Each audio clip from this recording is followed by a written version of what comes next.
Serena Marlowe collapsed on frozen concrete outside her husband's mansion gates at 8 months pregnant, her phone screen dark, her calls unanswered. Inside, Damien Voss wrapped himself around another woman while his wife's heartbeat slowed in the December cold.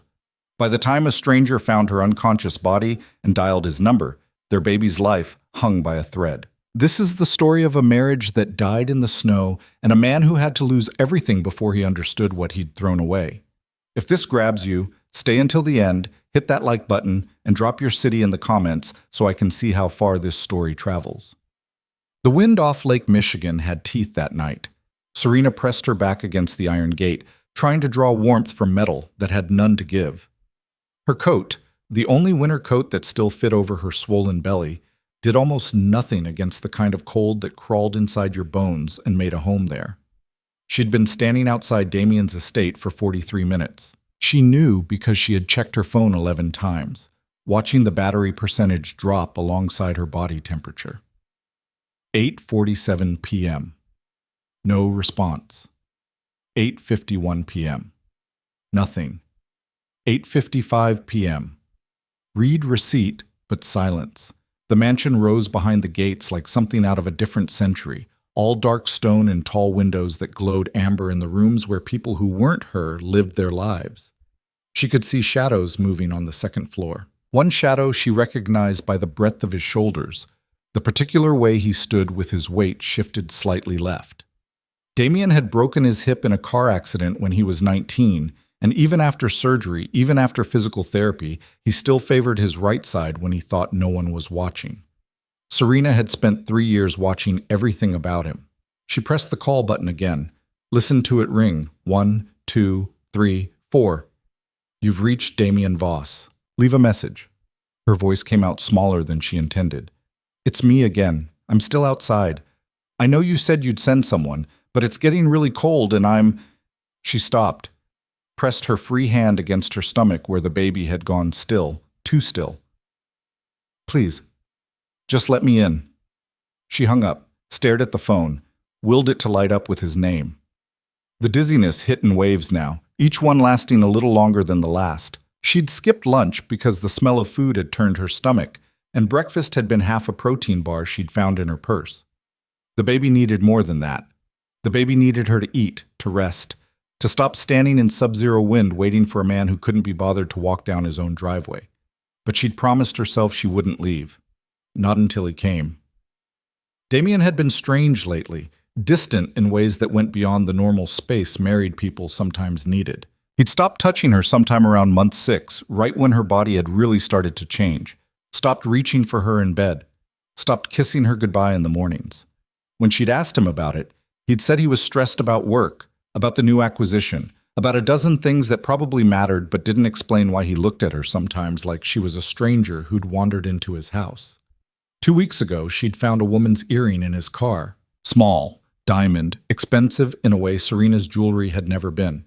When she'd asked him about it, Damien had laughed, actually laughed, and said it probably belonged to Caroline from the legal team, that he'd given her a ride home after a client dinner.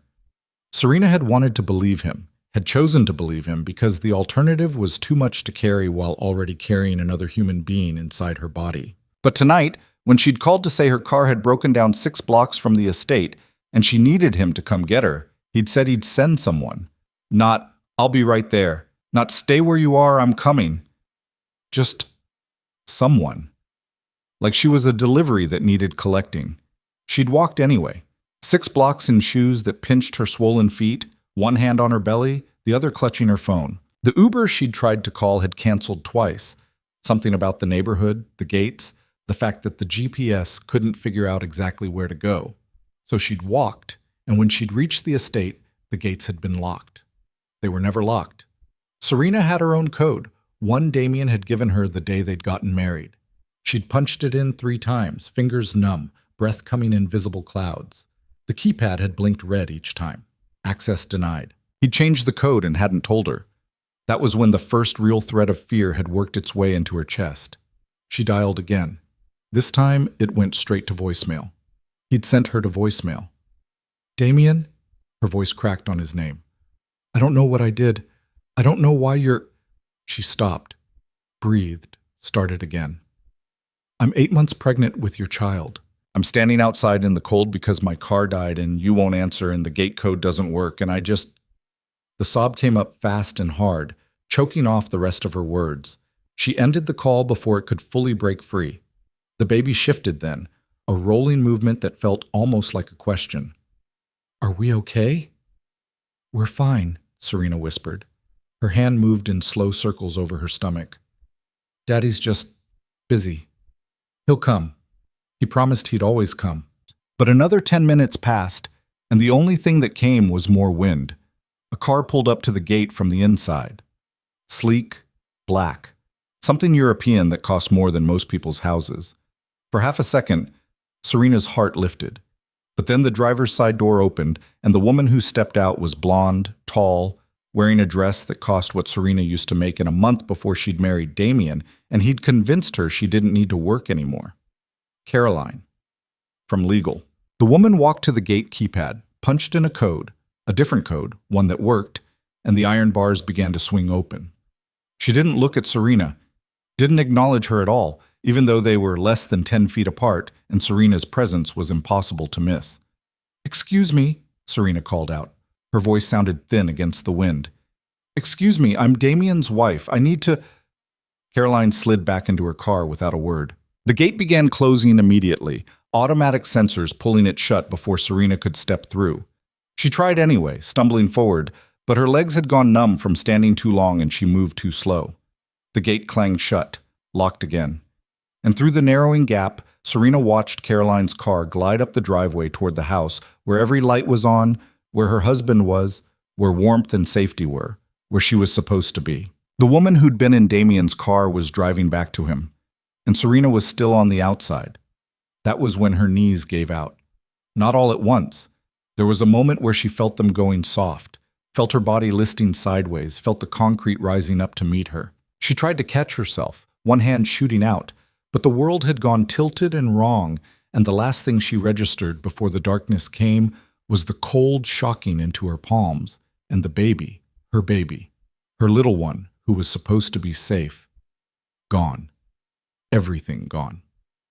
Damien Voss was halfway through his second scotch when his phone rang. He glanced at the screen, unknown number, and almost declined it. He'd already ignored 4 calls from Serena in the past hour, and he wasn't in the mood to hear her voice get small and hurt the way it had been getting lately. Like he was doing something wrong by needing space.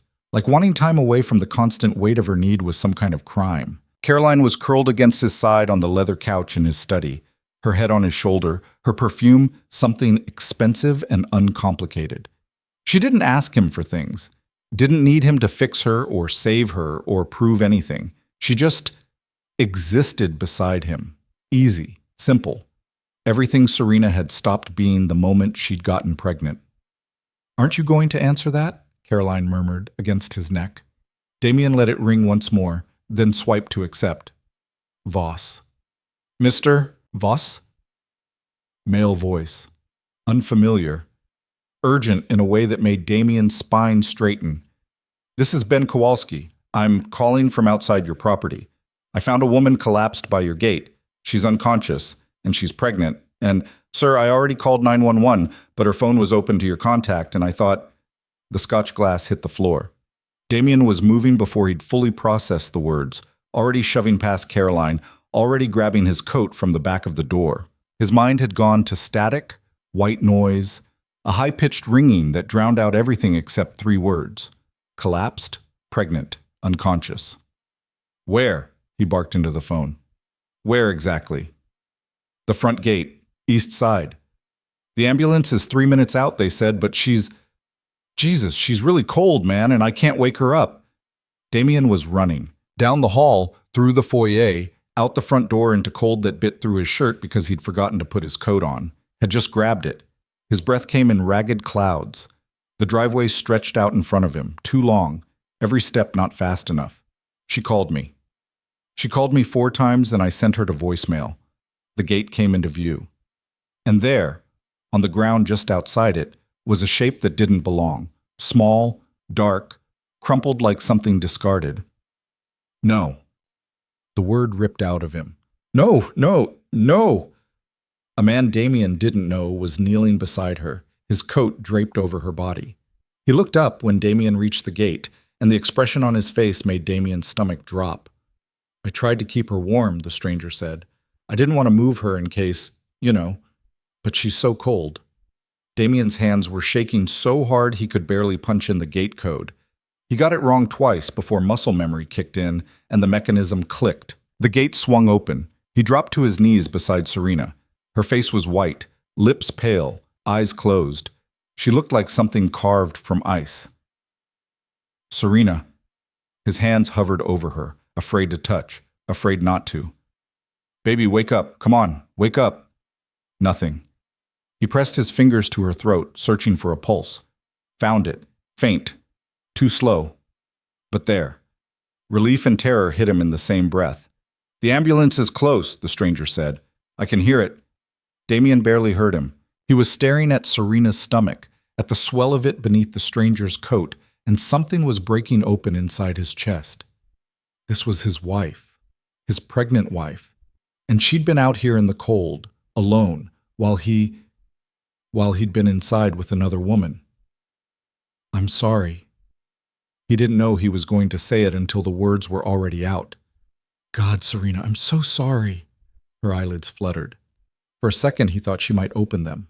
But then she went still again, and the only movement was the slight rise and fall of her chest. Sirens split the air. Red and white lights washed over them.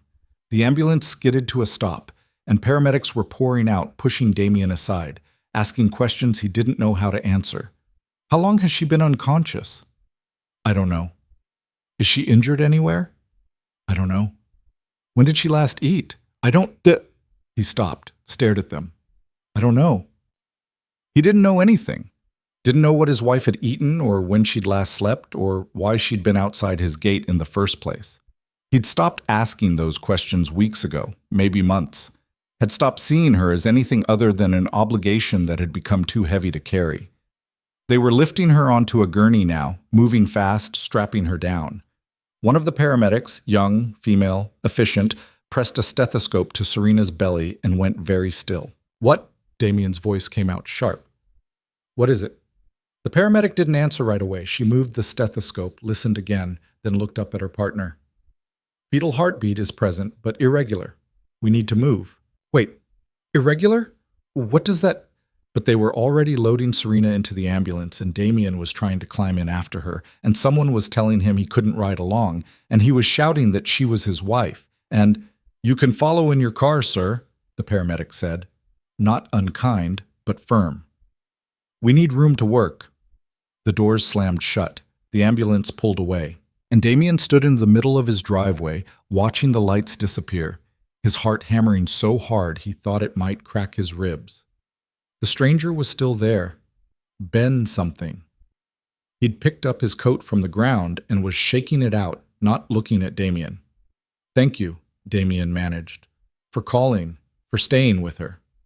Ben nodded slowly, then quiet. She was out here a long time, man. I only found her because my dog pulled toward the gate. If he hadn't... He trailed off. Didn't need to finish. If he hadn't, Serena might have died on the concrete, might have frozen to death 10 feet from her own home while Damien drank scotch and pretended she didn't exist. I have to go, Damien said. His voice sounded hollow. I have to. The hospital. He turned and ran back toward the house, back past the front door where Caroline was standing now, wrapped in her coat, looking confused and annoyed. Back to his car. He started the engine with shaking hands and gunned it down the driveway, barely slowing for the gate. The drive to the hospital was 15 minutes. He made it in 8. The emergency room was too bright, too loud, too full of people whose problems weren't his wife dying because he'd abandoned her. Damien shoved through the doors and went straight to the desk. Serena Voss, they just brought her in. Where is she? The nurse didn't even look up. Are you family? I'm her husband. That got her attention. She glanced at him, and something in her expression shifted, cooled. She's being examined now. Someone will update you when there's news. I want to see her. Not possible right now. You don't understand. I need to... Sir. The nurse's voice went flat. Your wife is 8 months pregnant and came in unconscious with signs of severe hypothermia and exhaustion. The doctors are trying to stabilize her and assess the baby. You standing in an exam room isn't going to help that process. Sit down. Wait. Someone will come get you. She turned back to her computer, dismissing him. Damien wanted to argue. Wanted to pull rank, throw money at the problem, demand answers he didn't deserve. But the fight went out of him all at once, and he just stood there, useless. Eventually, he moved to the waiting area, sat in a plastic chair that was bolted to the floor, dropped his head into his hands. His phone buzzed. Caroline. Where did you go? He stared at the message. Didn't respond. Turned the phone face down on his knee. Time moved wrong in hospitals. Could have been 10 minutes or 2 hours when a doctor finally approached. Middle-aged woman, gray hair pulled back, wearing scrubs that had seen better days. Mr. Voss? He was on his feet before she finished his name. How is she? Is the baby? The doctor gestured for him to sit. He didn't want to, but he did, and she sat beside him, which somehow made it worse. Your wife is stable, she said. We've got her on IV fluids and warming protocols. Her core temperature was dangerously low when she came in, 87 degrees. Another hour outside and we'd be having a very different conversation. Damien's throat closed up. The baby's heartbeat has stabilized for now, but it was erratic when she arrived. We're monitoring closely. Fetal stress at this stage can lead to complications, so we're not out of the woods yet. Can I see her? In a moment. Mr. Voss, I need to ask, how long was your wife outside? I don't know. The doctor's gaze sharpened. You don't know? She called me, said her car broke down. I told her I'd send someone to get her, but He stopped. Couldn't finish. Couldn't say out loud that he'd ignored her after that he'd let her calls go to voicemail while he sat with another woman. She didn't eat today, the doctor said. It wasn't a question. Or yesterday, based on her blood work, her glucose levels are critically low, combined with the cold exposure and the physical stress. She paused. Mr. Voss, your wife's body was shutting down. Do you understand that? She wasn't just cold and tired. She was dying. The word hit him like a physical blow. I didn't. His voice cracked. I didn't know. When was the last time you checked on her, talked to her, made sure she was okay? He couldn't answer. Had no answer that wouldn't damn him. The doctor stood. She's awake now. Room 12, down that hall. But Mr. Voss? She waited until he looked at her. Whatever happened between you two, fix it. Because that woman fought like hell to keep your baby alive tonight, and she shouldn't have had to do it alone. She walked away. Damien sat frozen for another long moment. Then he made himself stand, made himself walk down the hall, made himself stop outside room 12 and push open the door. Serena was in the bed by the window, small, pale, hooked up to machines that beeped and hummed. An IV ran into her arm. A fetal monitor was strapped around her belly. She turned her head when he walked in, and the look in her eyes, it wasn't anger, it wasn't even hurt. It was nothing, blank, empty, like she'd already decided he wasn't worth the emotion. Serena, he moved toward the bed, stopped when she flinched. God, I'm so sorry. She didn't respond, just kept looking at him with those flat, dead eyes. Your car, he tried. You said it broke down. I should have come myself. I don't know why I didn't. I just thought, you thought someone else could handle it, Serena said. Her voice was hoarse, barely above a whisper. Someone else could deal with me. That's not... I called you 4 times, Damien. Each word was its own sentence. I told you I was cold. I told you the gate code wasn't working, and you sent me to voicemail. He had no defense, no excuse that wouldn't sound exactly as pathetic as it was. Why didn't you come? She asked. And there it was, the crack in the emptiness, the hurt bleeding through. I was standing outside our home, pregnant with our child, and you couldn't walk down the driveway. Why? I don't know. You do know. Her hand moved to her stomach, protective. You just don't want to say it. Damien's mouth opened, closed. He felt like he was standing on the edge of something with no way back. There's someone else, Serena said quietly. Isn't there? The machines beeped. The heater hummed. Somewhere down the hall, someone laughed. Answer me. Yes. The word came out strangled. Yes, it's not what you think. It's not serious. It's just what? Serena's voice rose, sharp and breaking. Just sex? Just company? Just easier than being with your pregnant wife? Serena? Was she there tonight? Serena's eyes were filling now, tears spilling over. When I was calling you, begging you to let me in, was she with you? He couldn't lie. Not anymore. Not after this. Yes. The sound Serena made wasn't quite a sob, wasn't quite a scream. It was something worse, something that came from a place too deep for words. She turned her face away from him, her whole body curling inward like she could fold herself small enough to disappear. Get out. Serena, please, get out. She was shaking now, her hands pressed to her stomach. I can't look at you right now. Just go. I'm not leaving you here alone. She laughed then, bitter and broken. You already did. You've been leaving me alone for months. This is just the first time it almost killed me. The machine started beeping faster. A nurse pushed into the room, took one look at Serena's face, then at Damien. You need to step out, the nurse said. Not a suggestion. I'm her husband. I don't care if you're the president. Out. Now. Damien looked at Serena one more time. She wouldn't look back. Just kept her face turned to the wall, her shoulders shaking, her hands never leaving the place where their baby grew. He left.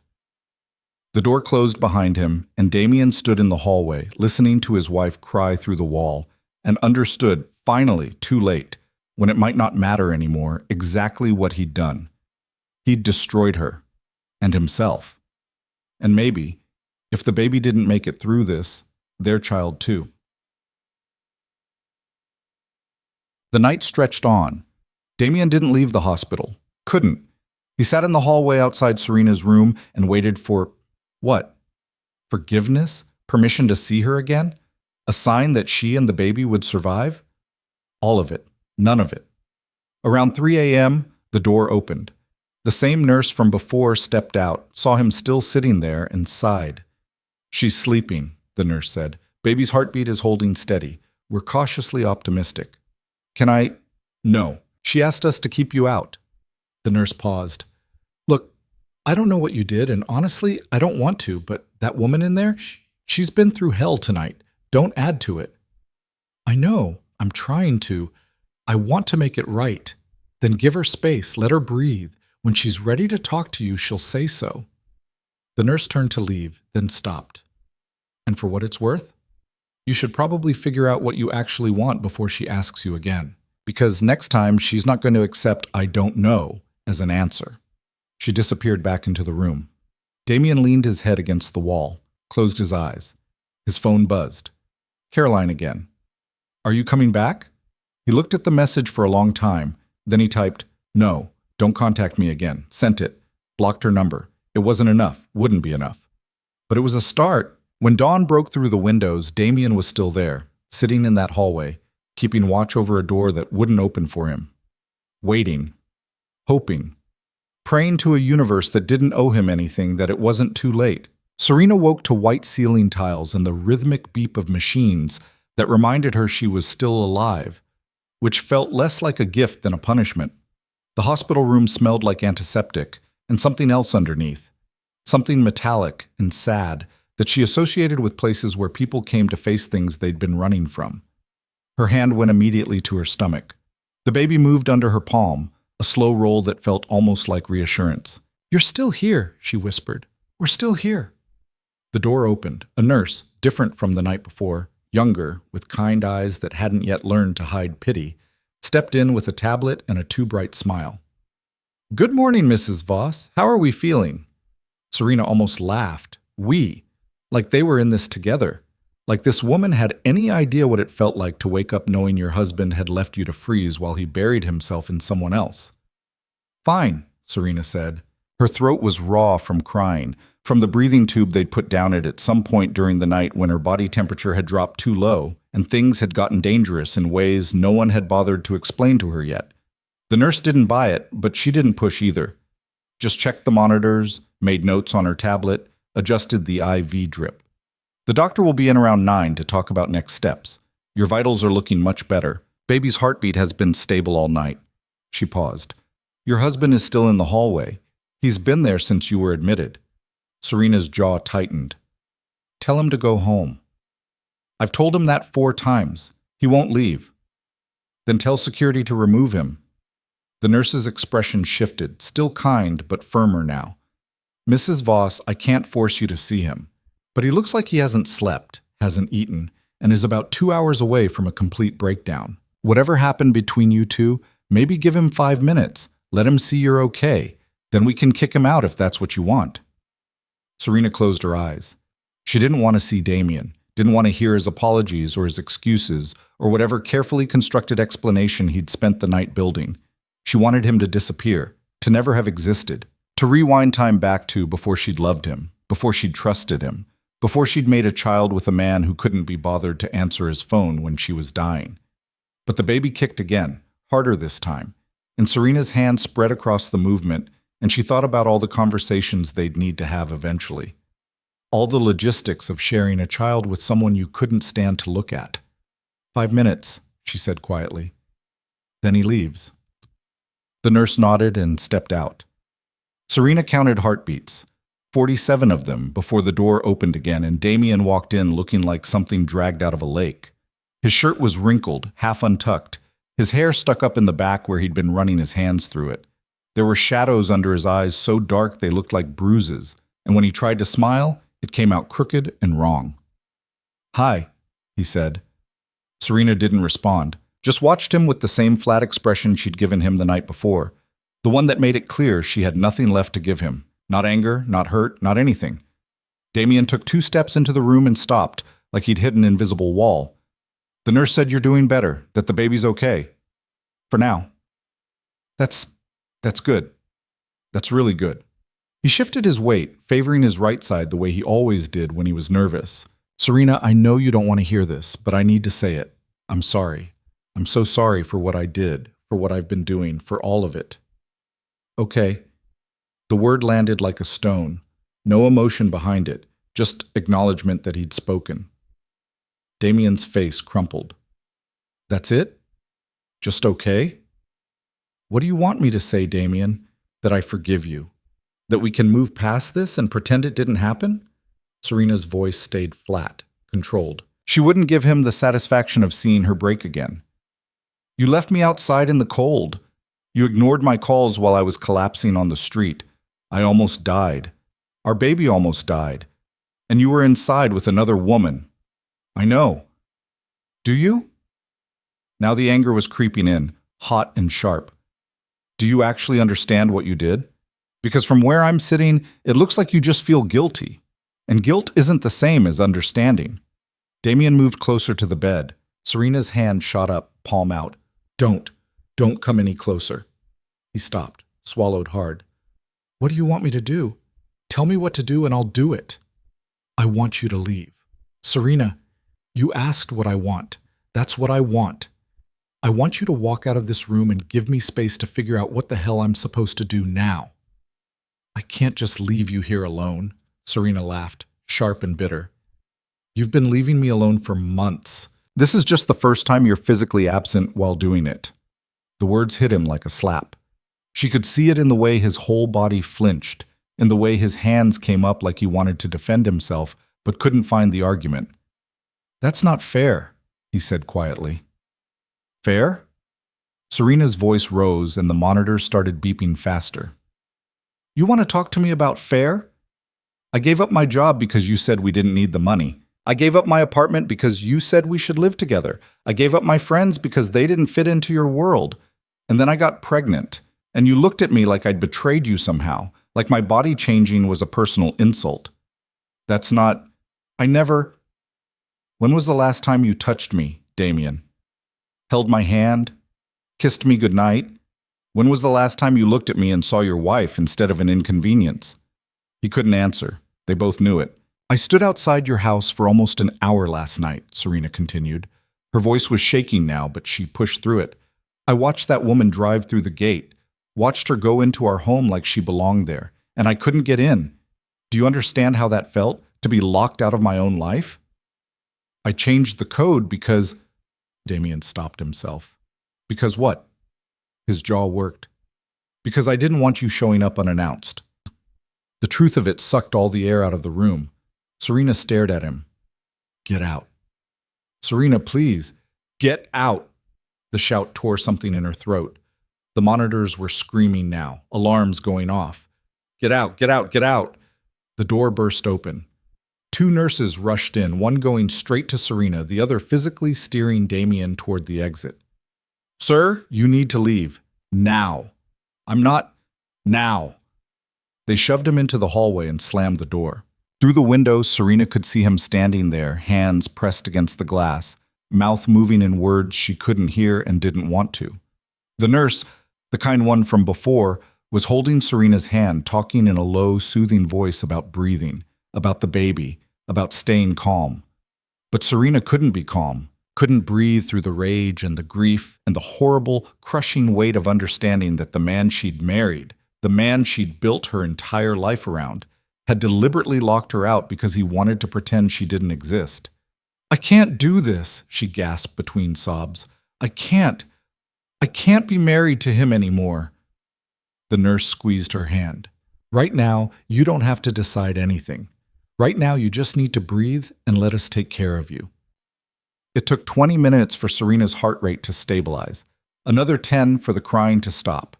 By the time the doctor arrived, Serena was empty again, wrung out, barely there. Dr. Martinez, the same woman from the night before, pulled up a chair beside the bed and sat like she had all the time in the world. Your husband's gone, she said without preamble. We had security escort him to the parking lot. He wanted me to tell you he's sorry and that he'll be back later. Don't let him in. I can't legally prevent him from visiting, but I can make sure he only comes when you're ready. Dr. Martinez leaned forward. Mrs. Voss, I need to be straight with you. The stress you're under is dangerous, for you and for the baby. Your blood pressure is too high, your glucose is still low, and every time you get upset, the baby's heart rate spikes. So what am I supposed to do? Just pretend everything's fine? No, but you need to find a way to manage this that doesn't involve screaming matches, which means boundaries, clear ones. The doctor paused. Have you thought about what happens after you leave here? Where you're going to go? Serena hadn't thought past the next 5 minutes. I don't know. Do you have family, friends who can help? My parents are dead, my friends... She trailed off. The friends she'd had before Damien had slowly faded away. Their invitations declined so many times they'd stopped asking. The friends she'd made through Damien were his friends first, loyal to him in ways that would never extend to her. No, I don't have anyone. Dr. Martinez was quiet for a moment, then... There are resources, shelters, support groups, legal advocates. If you need help leaving, there are people who specialize in this. I'm not being abused. Aren't you? The question sat between them like something alive. He never hit me, Serena said. There are a lot of ways to hurt someone without raising a hand. Dr. Martinez stood. I'm going to have a social worker come talk to you. You don't have to make any decisions today, but you should know what your options are. She left.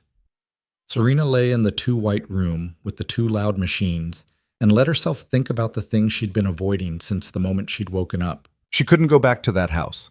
Couldn't stand in rooms where Damien had kissed another woman. Couldn't sleep in a bed where he'd probably brought her.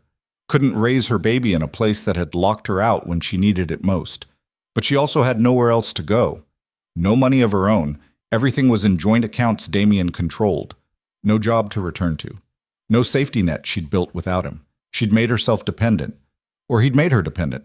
Or they'd built it together, brick by brick, until she was so tangled up in his life that extracting herself felt impossible. The baby kicked, hard enough to make her wince. I know, Serena whispered. I know we have to figure this out. Her phone was on the side table, retrieved from her coat pocket, charged by a nurse who'd taken pity on her. Serena picked it up and scrolled through her contacts. Most of them were Damien's people. His lawyer, his accountant, his business partners. A few were vendors from the wedding they'd planned together, the caterer and the florist who probably didn't remember her. She found one name that wasn't his, Rachel Kim. They'd worked together 5 years ago at a marketing firm before Serena had left to marry Damien. They'd been close once, Had drinks after work, complained about bad dates, talked about the future like it was something they could control. Serena hadn't called her in over a year. She pressed dial before she could talk herself out of it. 3 rings. Then, hello? Rachel? It's Serena. Serena Marlowe. Well, Voss now, but holy shit, Serena. Where have you been? I tried calling you like 6 times last year and you never... Rachel stopped. Wait, are you okay? You sound weird. I'm in the hospital. What? Why? Are you hurt? I'm pregnant, and Serena's voice cracked. I need help. There was a pause. Then Rachel's voice came back, sharper, more focused. What hospital? Northwestern Memorial. I'm 20 minutes away. Don't move. Rachel, you don't have to... Shut up. I'm already grabbing my keys. The line went dead. Serena set the phone down and cried again, but this time it felt different. Less like drowning, more like relief. Rachel showed up in 18 minutes, which meant she'd driven too fast and probably run at least 1 red light. She burst into the room like a small hurricane, dark hair flying, eyes scanning Serena from head to toe. Jesus Christ, Rachel breathed. You look like hell. Thanks. No, I mean... Rachel pulled up the chair Dr. Martinez had vacated and sat, reaching for Serena's hand. What happened? And don't give me the hospital version. Give me the truth. So Serena did. All of it. The slow erosion of her marriage, the isolation, the way Damien had pulled away, the other woman standing outside in the cold, waking up here with machines beeping, and a baby who'd almost died because Serena had believed her husband would keep her safe. Rachel listened without interrupting. When Serena finished, Rachel's expression had gone hard. I'm going to kill him, she said flatly. I'm going to walk into his stupid mansion and push him down the stairs. Despite everything, Serena almost smiled. Don't. It's not worth it. He left you outside to freeze, Serena, while you were pregnant. That's not didn't answer the phone fast enough territory. That's lock him up and throw away the key territory. I know. So what are you going to do? I don't know. I can't go back there, but I don't have anywhere else to go. Rachel squeezed her hand. You're coming to my place. Rachel, I can't ask you to... You're not asking, I'm telling. You're staying with me until you figure out your next move. My apartment's small, but the couch pulls out and I have a decent internet connection for lawyer consultations, which you're going to need. I don't even know if I want to divorce him. The words felt strange in her mouth. I just want to not be around him right now. That's fine. You don't have to decide anything permanent today. But you need distance, and you need someone in your corner who isn't going to make excuses for him. The relief that washed over Serena was so strong it made her dizzy. Thank you. Don't thank me yet. My couch is lumpy as hell, and my neighbor plays the saxophone at 6 a.m. Rachel stood. When are they discharging you? I don't know. A few days, maybe. They want to monitor the baby. Okay. I'll come back tomorrow with some clothes and stuff. Do you need me to get anything from your place? Serena thought about the mansion, about her clothes in the closet, her books on the shelf, all the small pieces of herself scattered through rooms that had never really felt like hers. No, she said. I don't want anything from there. Rachel nodded like she understood. Call me if you need anything. And Serena, if that bastard shows up here again, you tell the nurses to throw him out. You don't owe him anything. After Rachel left, Serena felt lighter. Not happy. She was too hollowed out for happy, but less trapped. Like maybe there was a path forward that didn't involve going back to Damien and pretending the last 24 hours hadn't happened. The social worker came an hour later. A woman in her 50s with gray-streaked hair and an expression that suggested she'd heard every terrible story there was and had stopped being surprised by human cruelty a long time ago. Her name was Linda, and she sat in the same chair everyone else had used and asked questions in a voice that managed to be both gentle and entirely no-nonsense. Has he ever physically hurt you? No. Threatened to? No. Controlled your access to money? Serena hesitated. Everything's in joint accounts, but he's the one who manages them. Linda made a note. Do you have access to those accounts? Can you withdraw money if you need to? I think so. I've never tried. Have you tried recently? No. I'd suggest you check. Today, if possible. Men who isolate their partners financially often start restricting access when they sense the relationship is ending. The words sent a chill through Serena. She pulled out her phone and opened her banking app, logged into the joint account they used for household expenses. The balance showed $47,000, which was normal. But when she tried to transfer $1,000 to her old personal account, the one she'd kept from before the marriage but rarely used, the transaction was declined. She tried again. Declined. "It's not working," Serena said. Her voice came out thin. Linda's expression didn't change. "Did he ever ask you to sign papers giving him power of attorney over your finances?" Maybe. When we got married, there were a lot of documents. His lawyer said it was standard stuff, protections for both of us in case something happened. Do you have copies of those documents?" "No. Damien kept them. He said he had a safe at his office for important papers." Linda was writing faster now. "Mrs. Voss, I'm going to give you the number for a lawyer who specializes in these situations. You need to talk to her as soon as possible. If your husband has legal control over your finances and you're planning to leave him, you need to act quickly." "I don't have money to pay a lawyer. She does pro bono work for cases like yours. Just call her, explain what's happening, see what she says." Linda tore a page from her notebook and handed it over. "In the meantime, don't sign anything else. Don't agree to anything without consulting her first. And don't tell your husband you're planning to leave until you have a safe place to go and a plan in place." "I'm not planning to leave. I need space." Linda's look was kind, but sad. "Space is how it starts. And based on what you've told me, your husband is going to fight you on that. Be ready." After Linda left, Serena lay in the hospital bed and stared at the ceiling and tried to understand how her life had become something that required lawyers and safety plans and warnings about the man she'd promised to love forever. Her phone buzzed. Text from Damien. "I know you don't want to hear from me, but I need you to know I ended things with Caroline. Permanently. I blocked her number. She's gone." Serena stared at the message, waited for relief, gratitude, anything, felt nothing. Another text. "I'm going to fix this. I don't know how yet, but I will. You and the baby are everything to me." She set the phone down without responding. The baby kicked, and Serena's hand moved automatically to the spot, feeling the shape of a foot or an elbow pressing against her palm. "Your dad's an idiot," she whispered. "But I guess you're stuck with him anyway." The door opened again. Serena expected another nurse, another doctor, another person with questions she didn't want to answer. Instead, it was the young nurse from the morning, the one who'd convinced her to let Damien in for 5 minutes. "Sorry to bother you," the nurse said, "but there's someone downstairs asking about you. Says she's your mother-in-law." Serena's stomach dropped. "Helen?" "She didn't give a name, just said she's family and she needs to see you." Of course, Damien had called his mother. Of course, he'd gone crying to Helen, who'd never liked Serena, who'd made it clear from day one that her son had married beneath him, that Serena would never be good enough for the Voss family legacy. "Tell her I'm sleeping," Serena said.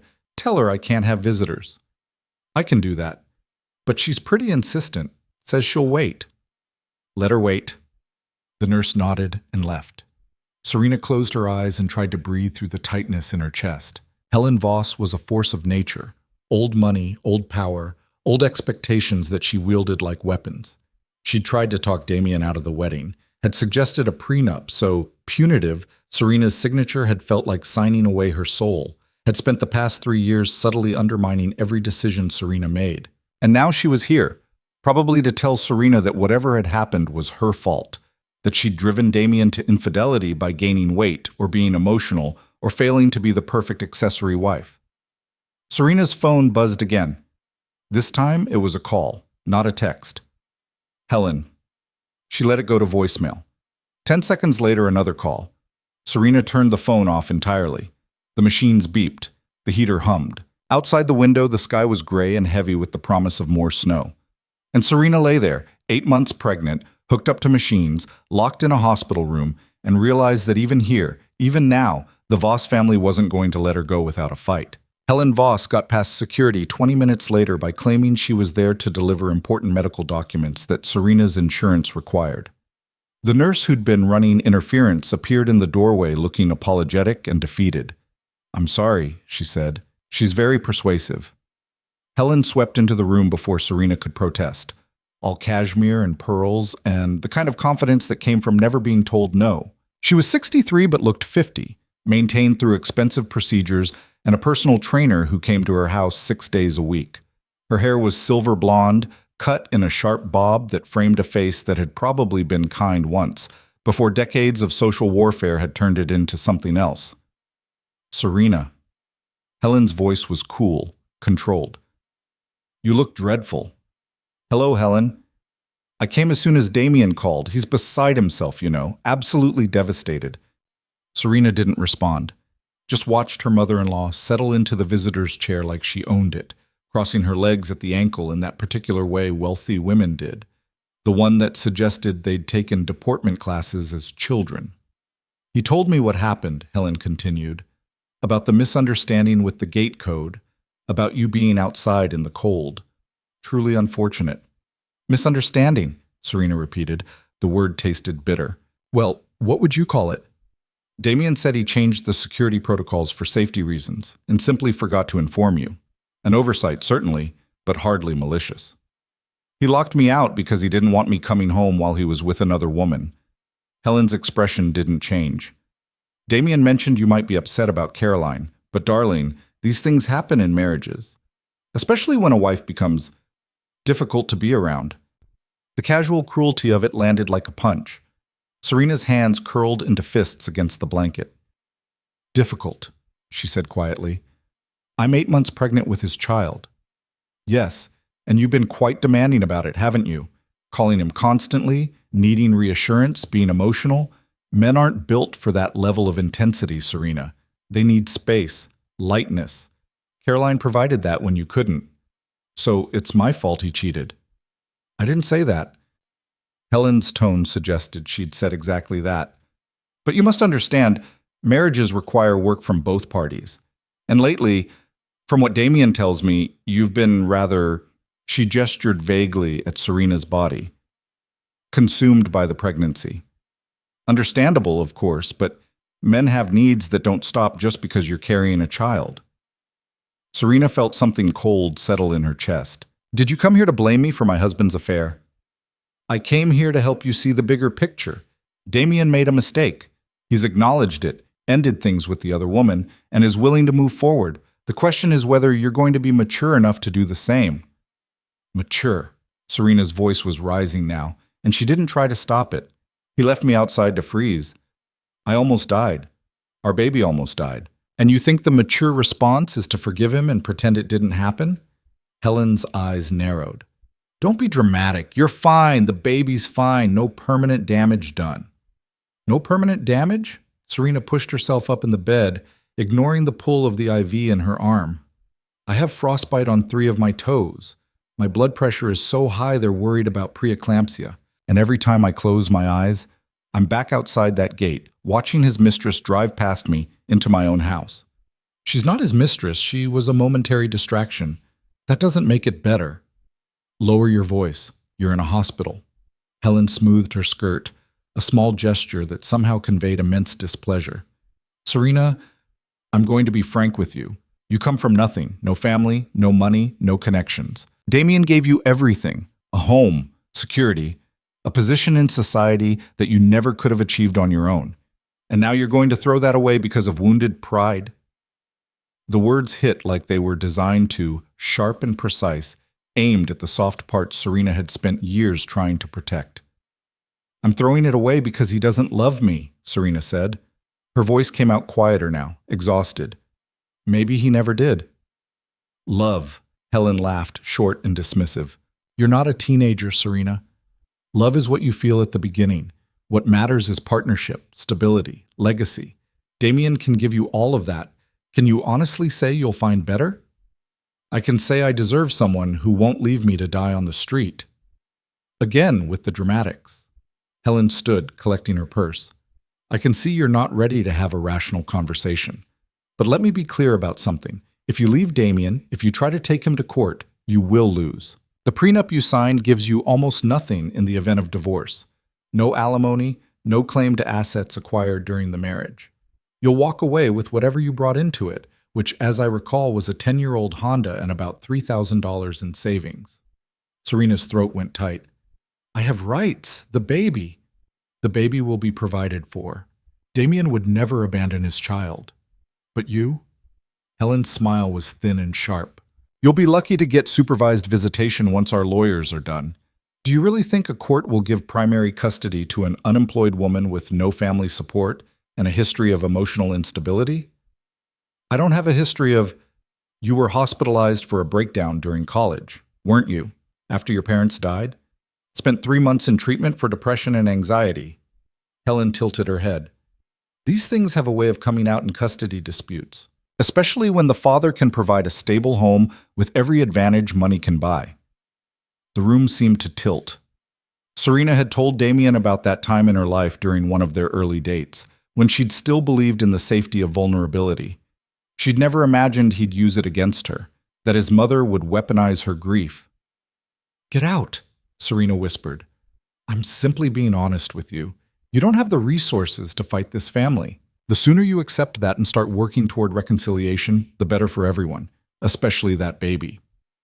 Get out. Helen moved toward the door, then paused. One more thing. Rachel Kim called asking about you. I took the liberty of explaining that you're in a delicate state and shouldn't be bothered with outside influences right now. She seemed to understand. You had no right. I have every right to protect my family, which, whether you like it or not, still includes you. Helen's expression softened slightly, which somehow made her words worse. I'm not the villain here, Serena. I'm trying to help you see reason before you destroy your life and your child's future. Think about what I said. She left. Serena sat in the silence that followed, her heart hammering so hard the monitors started beeping again.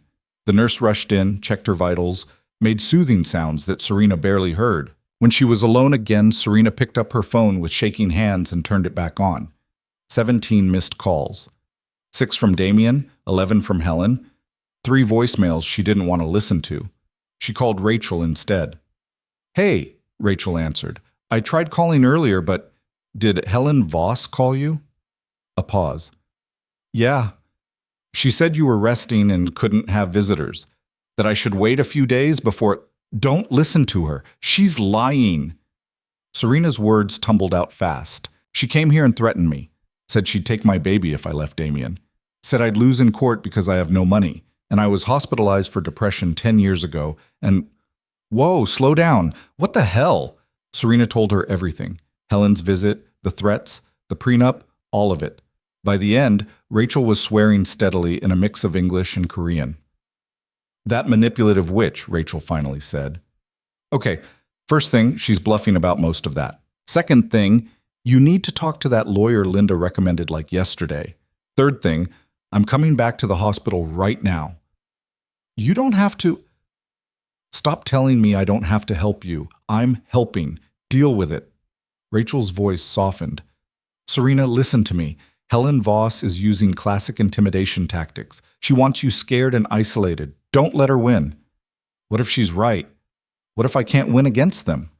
Then we fight anyway, because the alternative is going back to a man who locked you out in the snow and a family who thinks you're disposable. Rachel paused. Do you want to go back to him? Serena closed her eyes. Tried to imagine walking back into that mansion, sleeping in that bed, pretending the last 48 hours hadn't happened.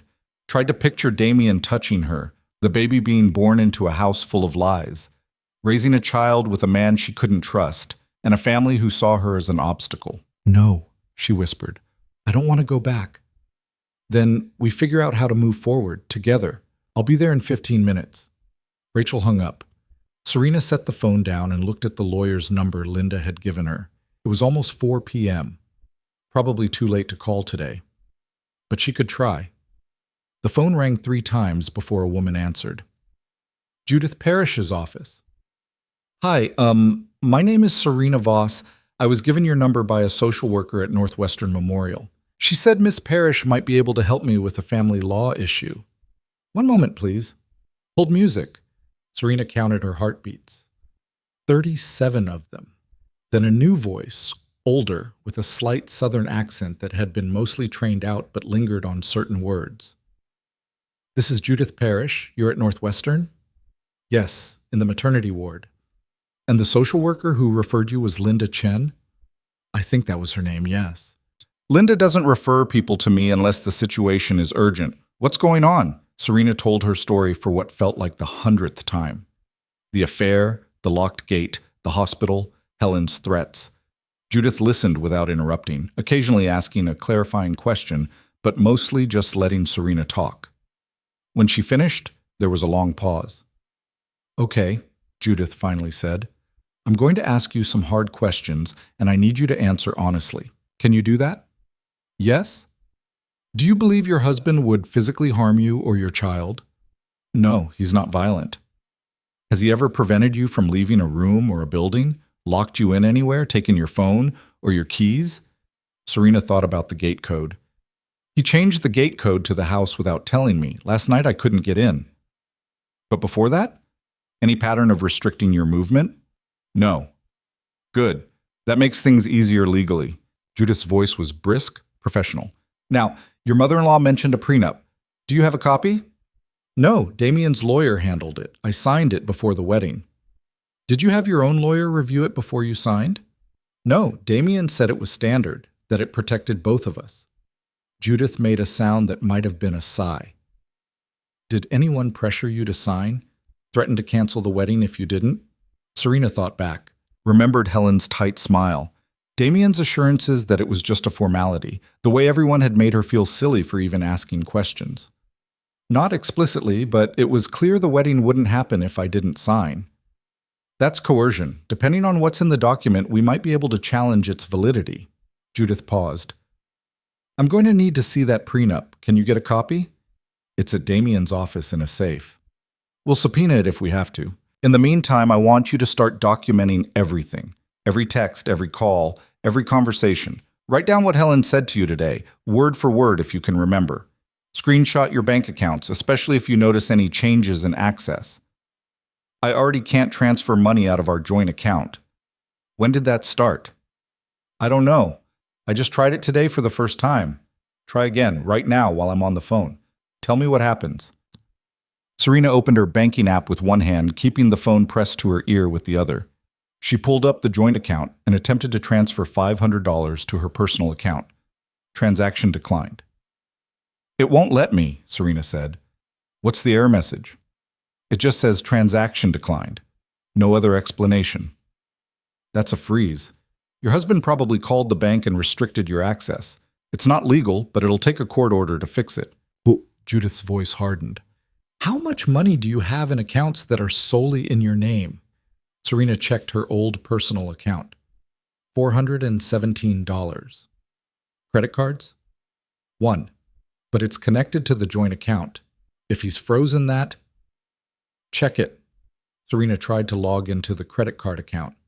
The password she'd been using for 2 years didn't work. She tried twice more. Locked out. He changed the password, Serena said. Her voice sounded hollow to her own ears. Okay. Judith's tone was calm, steady, the kind of calm that came from having seen this before. Here's what's going to happen. I'm going to file an emergency motion first thing Monday morning for temporary support and access to marital funds. I'm also going to request a restraining order preventing your husband from further restricting your access to money.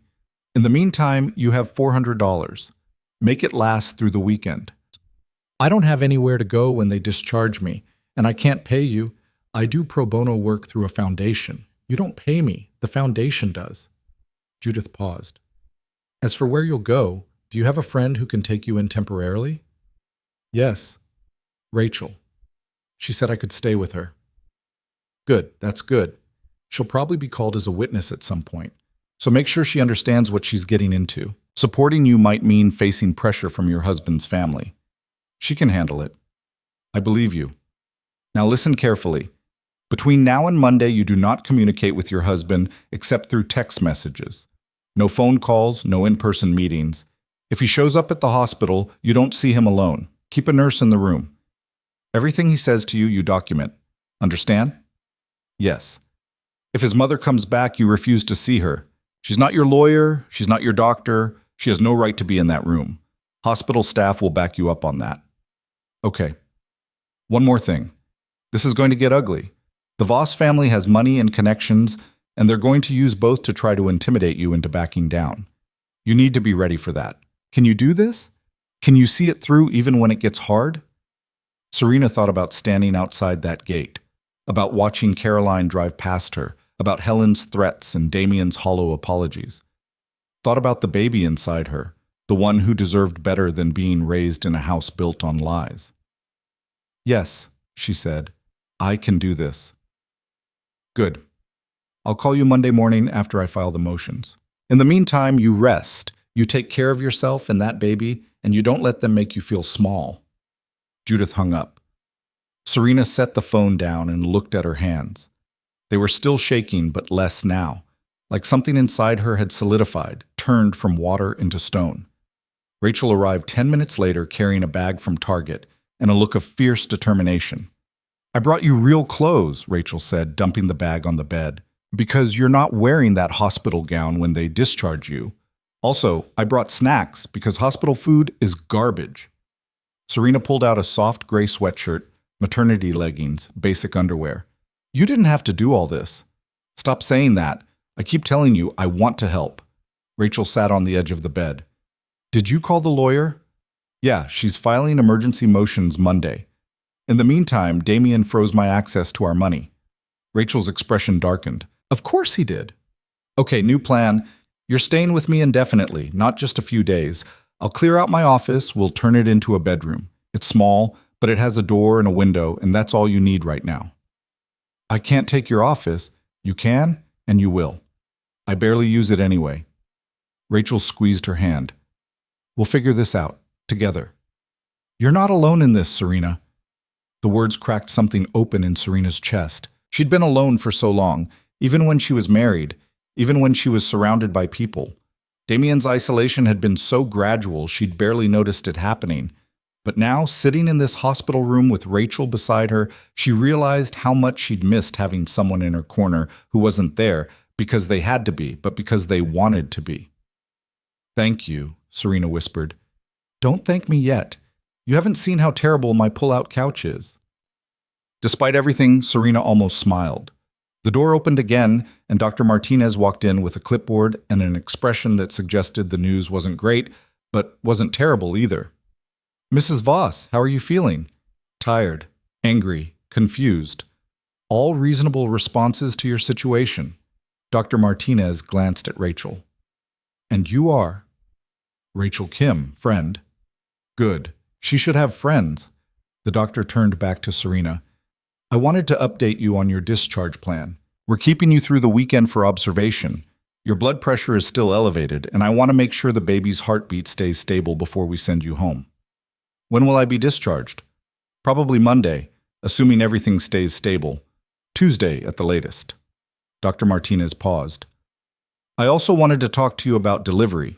Given what happened, given your stress levels, I think we need to prepare for the possibility of inducing labor early or scheduling a C-section. Serena's hand went to her stomach. Is something wrong with the baby? No. But you're at high risk for complications. The hypothermia, the stress, the elevated blood pressure, all of that increases the chances of problems during delivery. I'd rather have a controlled situation where we can monitor everything closely. How early are we talking? I'd like to get you to 37 weeks if possible.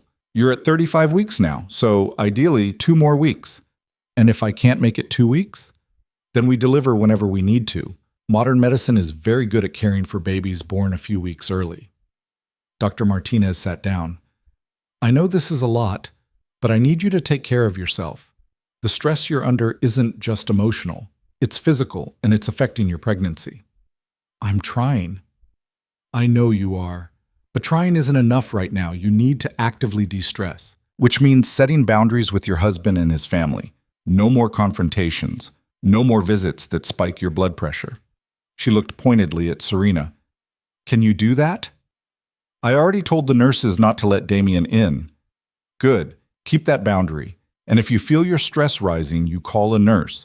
We can give you something to help you calm down that's safe for the baby. After Dr. Martinez left, Rachel pulled out her phone. Okay, we're making a list. Things that need to happen before you leave the hospital. Rachel. Nope. Humor me. We're making a list. She opened her notes app. 1. Lawyer stuff, already in progress. 2. Somewhere to live, done. 3. Clothes and essentials, also done.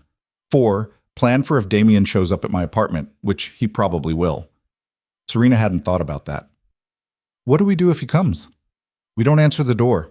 If he won't leave, we call the cops. Simple. He's not going to just accept this. I know, but that's his problem, not yours. You're allowed to walk away from people who hurt you, even if you're married to them, especially if you're married to them. Serena nodded slowly. What if he tries to take the baby? He can't. Not legally. Not without a custody agreement. And even then, not from the hospital. Rachel's voice was firm. Stop borrowing trouble, Serena. We'll deal with problems as they come. Right now you need to rest. Oops, but rest didn't come easy that night. Serena lay in the hospital bed listening to the machines beep and the nurses move through the halls and tried not to think about Damien somewhere across the city, probably planning his next move. Tried not to think about Helen and her threats, about lawyers and court battles and custody arrangements. Tried not to think about the fact that the man she'd loved enough to marry had become someone she didn't recognize. Her phone buzzed around midnight. Text from Damien. I'm not giving up on us. I know you're angry, I know I hurt you, but we can fix this. We have to fix this. For the baby. Serena stared at the message for a long time. Then she typed back, the baby deserves parents who don't hurt each other. I'm not sure we can be that anymore. His response came fast. We can be anything we choose to be. I'm choosing to fight for you. For us. You should have chosen that before you locked me outside. I know, and I'll regret that for the rest of my life. But I can't undo it.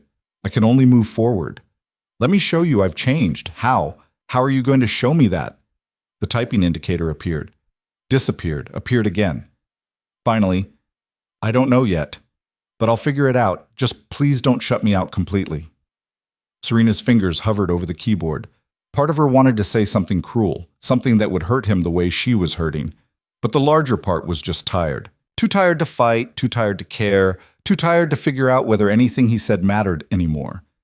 I need space, she typed. Real space. Not you texting me every hour, not your mother threatening me, just space. Okay, I can give you that. Can you? Because so far you've just been pushing harder. Another long pause. Then, you're right, I'm sorry, I'll stop. But Serena, please know that I love you. I've always loved you. I just forgot how to show it. She didn't respond. Just set the phone down and turned her face to the wall and let the tears come silently so the nurses wouldn't hear and come rushing in to check on her again. The baby moved inside her, a rolling kick that felt almost like a question. Like even the child could sense the chaos surrounding them both. I don't know what we're doing either, Serena whispered into the dark. But we'll figure it out, somehow.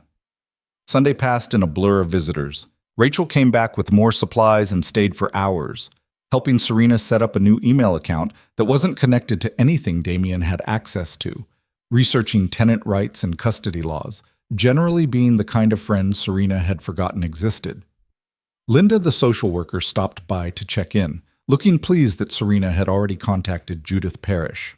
The young nurse, whose name turned out to be Amy, brought Serena ice chips and magazines and chatted about nothing in particular, which was exactly what Serena needed. Damien didn't come, didn't call. Kept his promise about space, which somehow felt worse than his constant presence would have. Like he'd finally heard her, but only because he'd run out of other options. Helen called twice. Serena ignored both attempts. By Monday morning, Serena's blood pressure had come down enough that Dr. Martinez agreed to discharge her Tuesday if things stayed stable.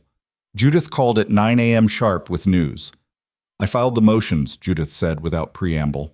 Emergency hearing is set for Wednesday at 2 p.m. Your husband's been served. Expect him to get a lawyer involved immediately. What happens at the hearing? We argue for temporary spousal support and restoration of your access to marital funds. The judge will also hear my request for a restraining order preventing further financial abuse. If we're lucky, we get a ruling by end of day. And if we're not lucky, then it drags out and you live on your friend's charity while we wait. But judges don't usually look kindly on men who freeze out pregnant wives, so I'm optimistic. Judith paused. Are you still planning to stay with your friend Rachel? Yes? Good. Make sure she knows the Voss family might contact her. They'll try to paint you as unstable, manipulative, whatever they think will work. She needs to be ready to shut that down. She can handle it. I believe you. I'll call you after the hearing Wednesday. In the meantime, you take care of yourself and let me worry about the legal stuff. After Judith hung up, Serena sat in the hospital bed and tried to process the fact that this was really happening. She was really leaving, really fighting back, really choosing herself and her baby over the safety of a marriage that had stopped being safe a long time ago. The baby kicked, and Serena smiled for the first time in days. "We're going to be okay," she said to the swell of her stomach. "I promise. We're going to be okay." Tuesday morning arrived with fresh snow and the kind of quiet that felt more like held breath than peace. Serena was packing the few belongings Rachel had brought her when Dr. Martinez appeared in the doorway with discharge papers and a prescription bottle. "Blood pressure medication," the doctor said, setting the bottle on the bedside table. "Take it twice a day. No skipping doses. I want to see you back here in 1 week for a checkup, and if anything feels wrong before that, bleeding, severe cramping, decreased fetal movement, you come straight to the ER. Understand?" "I understand." Dr. Martinez studied her for a moment. "How are you really doing?" "I'm terrified," Serena said honestly. "But I think I'm doing the right thing." "Good. Being terrified means you're paying attention." The doctor handed over the discharge papers. "You have people helping you. My friend Rachel, and a lawyer. That's more than a lot of women in your situation have. Use them. Don't try to be strong alone." Dr. Martinez paused at the door. "And Serena, what you went through last week, standing outside in the cold, almost losing everything, that wasn't your fault. Don't let anyone convince you it was." After she left, Serena changed into the clothes Rachel had brought. The sweatshirt was soft, the leggings stretched comfortably over her belly, and for the first time in days she felt almost human instead of like a collection of failing parts hooked up to machines. Rachel arrived at 10 a.m. sharp, pulling her ancient Civic into the hospital pickup area with the kind of confidence that suggested she didn't care about the no parking signs. "Your chariot awaits," Rachel said, popping the trunk. "It's not fancy, but it runs." Serena lowered herself into the passenger seat, the baby shifting with the movement. The car smelled like coffee and the vanilla air freshener hanging from the rear-view mirror. Nothing like Damien's cars with their leather interiors and new car smell that never seemed to fade. "Thank you," Serena said as Rachel pulled into traffic, "for all of this." "Stop thanking me. It's getting weird." Rachel glanced over. "How are you feeling? For real, not the polite version. Like I'm about to fall off a cliff, and I'm not sure if there's anything at the bottom to catch me." "That's fair, but for what it's worth, I'm at the bottom with a very large net and questionable upper body strength." Despite everything, Serena smiled. Rachel's apartment was in Wicker Park, a third-floor walk-up in a building that had seen better decades. The stairs were narrow and steep, and by the time Serena reached the top, she was breathing hard enough that Rachel made her sit on the landing for 5 minutes before going inside.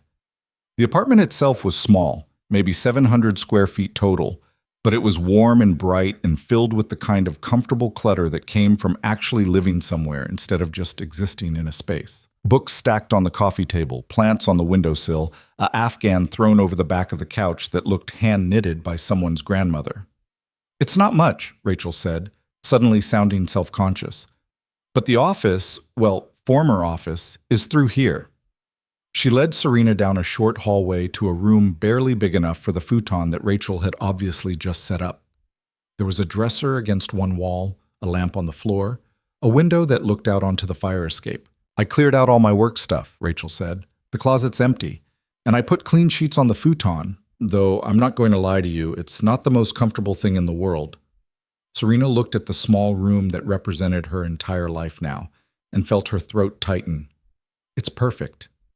"You're a terrible liar." Rachel set Serena's bag on the dresser. "But I appreciate the effort. Now, house rules. You can eat anything in the kitchen except the leftover Thai food in the blue container because that's my breakfast tomorrow. Bathroom's shared, but I'm basically never home during the day, so you'll have it to yourself most of the time. And if you need anything at all, you call me. I don't care if it's 3 a.m. and you want ice cream. I'll get you ice cream." "I don't deserve you." "Probably not, but you're stuck with me anyway." Rachel checked her phone. I have to go into the office for a few hours. Client meeting I can't reschedule. Will you be okay here alone? Serena nodded, though the thought of being alone made her stomach twist. I'll be fine. Lock the door behind me. Don't answer if someone knocks unless you know who it is. And text me if anything feels weird or wrong or if you just need to hear another person's voice. But after Rachel left, Serena stood in the center of the small apartment and tried to figure out what to do with herself. For 3 years, her days had been structured around Damien's schedule, his needs, his preferences. She'd forgotten what it felt like to have empty hours and no one to fill them for. She unpacked her few belongings, took her blood pressure medication, tried to nap, but couldn't turn her brain off. Finally, she settled on the couch with one of Rachel's books and attempted to read, but the words blurred together and she kept checking her phone even though there was no one she wanted to hear from. Around 2 p.m., her phone rang. Unknown number. She almost didn't answer, but something made her pick up. Mrs. Voss? Male voice, professional, unfamiliar. This is Gregory Chen from Chen & Associates. I've been retained by your husband to represent him in your family law matter. Serena's stomach dropped. I have a lawyer. You should talk to her. I will be. But I wanted to reach out to you directly first, as a courtesy. Mr. Voss is very concerned about you and the baby. He'd like to arrange a meeting to discuss how we can resolve this situation amicably. There's nothing to discuss. Mrs. Voss, I understand you're upset. What happened last week was unfortunate, but Mr. Voss is willing to take full responsibility for his mistakes and work toward reconciliation. Surely that's worth a conversation? He locked me outside in sub-zero temperatures while I was 8 months pregnant. That's not a mistake. That's a choice. Gregory Chen's tone shifted slightly, became sharper. Be that as it may, you're still married, and under Illinois law, Mr. Voss has certain rights regarding his child. It would be in everyone's best interest to work this out without involving the courts. My lawyer disagrees. Ms. Parrish is known for being aggressive. She tends to escalate situations unnecessarily. I'm simply suggesting that litigation might not be the best path forward, especially given your financial situation. There it was, the threat wrapped in concern. Don't call me again, Serena said. Talk to my lawyer. She hung up before he could respond. Her hands were shaking. She tried to breathe through it, counting the way the nurse Amy had taught her, but the panic was already crawling up her throat. Damien had hired a lawyer. A real one, the kind who called wives directly to intimidate them into backing down. She called Judith. He had his lawyer call me, Serena said when Judith picked up. Gregory Chen, he wanted to set up a meeting. Of course he did. What did you tell him? To talk to you. Perfect. Don't engage with him again. If he calls back, send him to voicemail. Judith sounded pleased rather than worried. Gregory Chen is expensive. Damien hiring him is actually good news for us. How is that good news? Because it shows he's taking this seriously, which means he's worried, and worried opponents make mistakes. Judith paused. The hearing's tomorrow at 2 p.m. I need you there. Can you make it to the courthouse? Yes, Rachel can drive me. Good. Wear something professional but comfortable. We're not trying to impress anyone, but we want to look like responsible adults. And Serena, don't talk to Damien. Not tonight, not tomorrow morning. If he shows up at your friend's apartment, you call the police. He wouldn't. He hired Gregory Chen. He's playing hardball now. Expect him to do whatever it takes. After they hung up, Serena sat on Rachel's couch and tried not to think about Damien somewhere across the city, strategizing with his expensive lawyer about how to get her to come back. Tried not to think about what tomorrow's hearing would be like, facing him in court, having a judge decide whether she deserved access to her own money.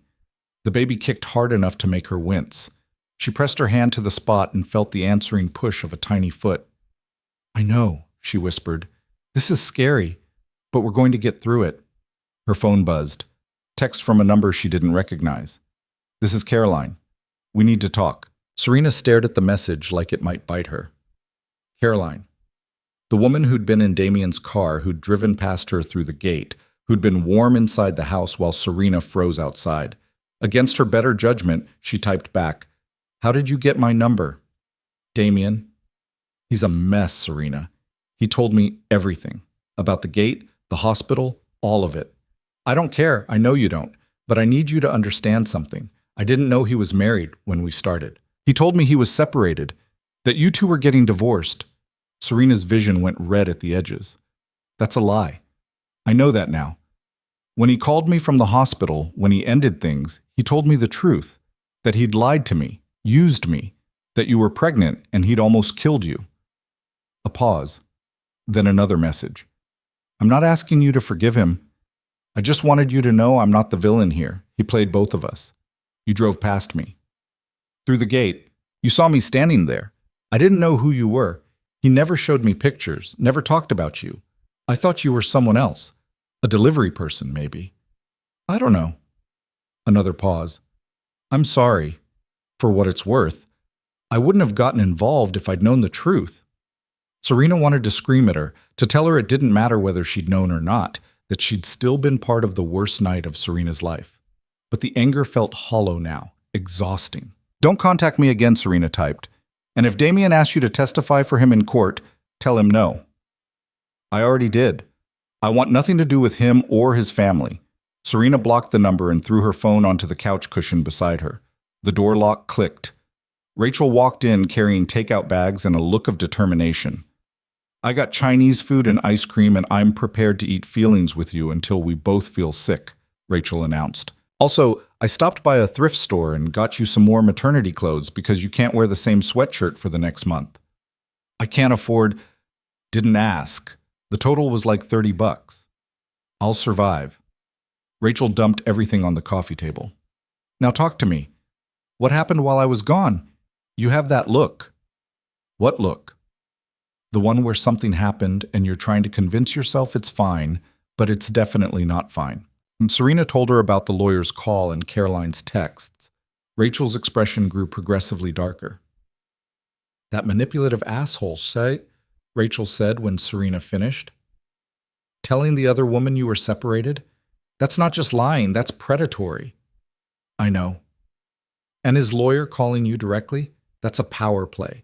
He's trying to make you feel like you can't win without him. Maybe I can't. Stop that. Rachel pointed a chopstick at her. You survived him leaving you outside to freeze. You survived his psycho mother threatening to take your baby. You can survive a court hearing. What if the judge sides with him? Then we appeal. We keep fighting. We don't give up just because one person in a robe doesn't see things clearly. Rachel scooped lo mein onto a plate and handed it over. Eat. You need calories for tomorrow. They ate in comfortable silence, the kind that came from real friendship rather than obligation. When Rachel turned on a movie, something light and forgettable, Serena felt herself relax for the first time since leaving the hospital. Around 10 p.m., her phone buzzed. Text from Damien. I know you said you needed space, but I have to say this. Whatever happens tomorrow, whatever the judge decides, I want you to know I'm not fighting you to hurt you. I'm fighting because I can't lose you and the baby. You're my family. You're everything. Serena showed the message to Rachel, who made a disgusted sound. He's trying to get in your head before the hearing, Rachel said. Make you feel guilty so you'll go easier on him tomorrow. It's working. Then turn off your phone. Seriously, you don't need this tonight. Serena powered down her phone and went to bed, but sleep came in fits and starts, broken by dreams of courtrooms and locked gates, and a baby she couldn't reach no matter how hard she tried. Wednesday morning arrived too fast. Serena dressed in the nicest clothes Rachel had found at the thrift store, a black maternity dress that was slightly too big and flats that pinched her swollen feet. Rachel had taken the day off work and wore a professional blazer that Serena had never seen before. Moral support, Rachel said when Serena raised an eyebrow. And witness intimidation if Damien's family tries anything. The courthouse was downtown, all marble and security checkpoints, and the particular smell of old buildings and human anxiety. Judith met them in the hallway outside the courtroom, looking sharp in a navy suit and carrying a briefcase that had seen better days. Good, you're early, Judith said. Let's find somewhere to talk. They huddled in a corner while Judith explained what would happen. The hearing would be short, maybe 30 minutes. Each side would present their arguments. The judge would ask questions, then they'd wait for a ruling, which could come immediately or take a few days. What about Damien? Serena asked. Will he be here? Probably. Gregory Chen doesn't usually let clients skip hearings. Judith squeezed Serena's arm. Don't look at him. Don't react to anything he or his lawyer says. You keep your eyes on me or the judge. Understand? Serena nodded, though her heart was already racing. They filed into the courtroom at 1:55 p.m., and there, sitting at the opposite table with Gregory Chen beside him, was Damien. He looked terrible, worse than he had at the hospital, if that was possible. His suit was rumpled, his face drawn, dark circles under his eyes that suggested he'd slept as poorly as Serena had. When he saw her walk in, his whole body jerked like he wanted to stand, to go to her, but Chen's hand on his arm stopped him. Serena kept her eyes forward and sat down beside Judith. The judge entered, a woman in her 50s with gray hair and reading glasses perched on her nose. Judge Patricia Morrison, according to the nameplate on the bench. "We're here for emergency motions in the matter of Voss versus Voss," Judge Morrison said, looking at her notes. "Ms. Parrish, you filed the motions. Let's hear your arguments." Judith stood. "Your Honor, my client is 8 months pregnant and has been financially cut off by her husband without warning or cause. He froze her access to their joint bank accounts and credit cards, leaving her with less than $500 to her name. She has no income, no family support, and significant medical expenses related to her pregnancy. We're asking for immediate restoration of her access to marital funds and temporary spousal support until this matter can be fully litigated." Judge Morrison looked at Gregory Chen. "Mr. Chen?" Chen stood smoothly. "Your Honor, Mr. Voss did restrict access to certain accounts, but only as a protective measure. Mrs. Voss left the marital home without notice and refused to communicate her whereabouts. Mr. Voss was concerned she might drain their accounts in retaliation for a marital dispute." "That's a lie," Serena whispered to Judith. Judith put a hand on her arm, waited. Judge Morrison looked skeptical. "Mr. Chen, your client's wife was hospitalized with hypothermia. She didn't leave. She was locked out. There was a misunderstanding with the gate code, Your Honor. Mr. Voss has admitted it was his fault and deeply regrets. A misunderstanding that nearly killed a pregnant woman." Judge Morrison's tone could have frozen water. "Ms. Parrish, what documentation do you have?" Judith pulled out copies of the hospital records, the bank statements showing the frozen accounts, screenshots of Serena's attempts to access money. She presented each one methodically while Chen tried to interject with objections that Judge Morrison waved off. "Your Honor, if I may," Chen said, "Mr. Voss is willing to provide financial support. We're not opposing that.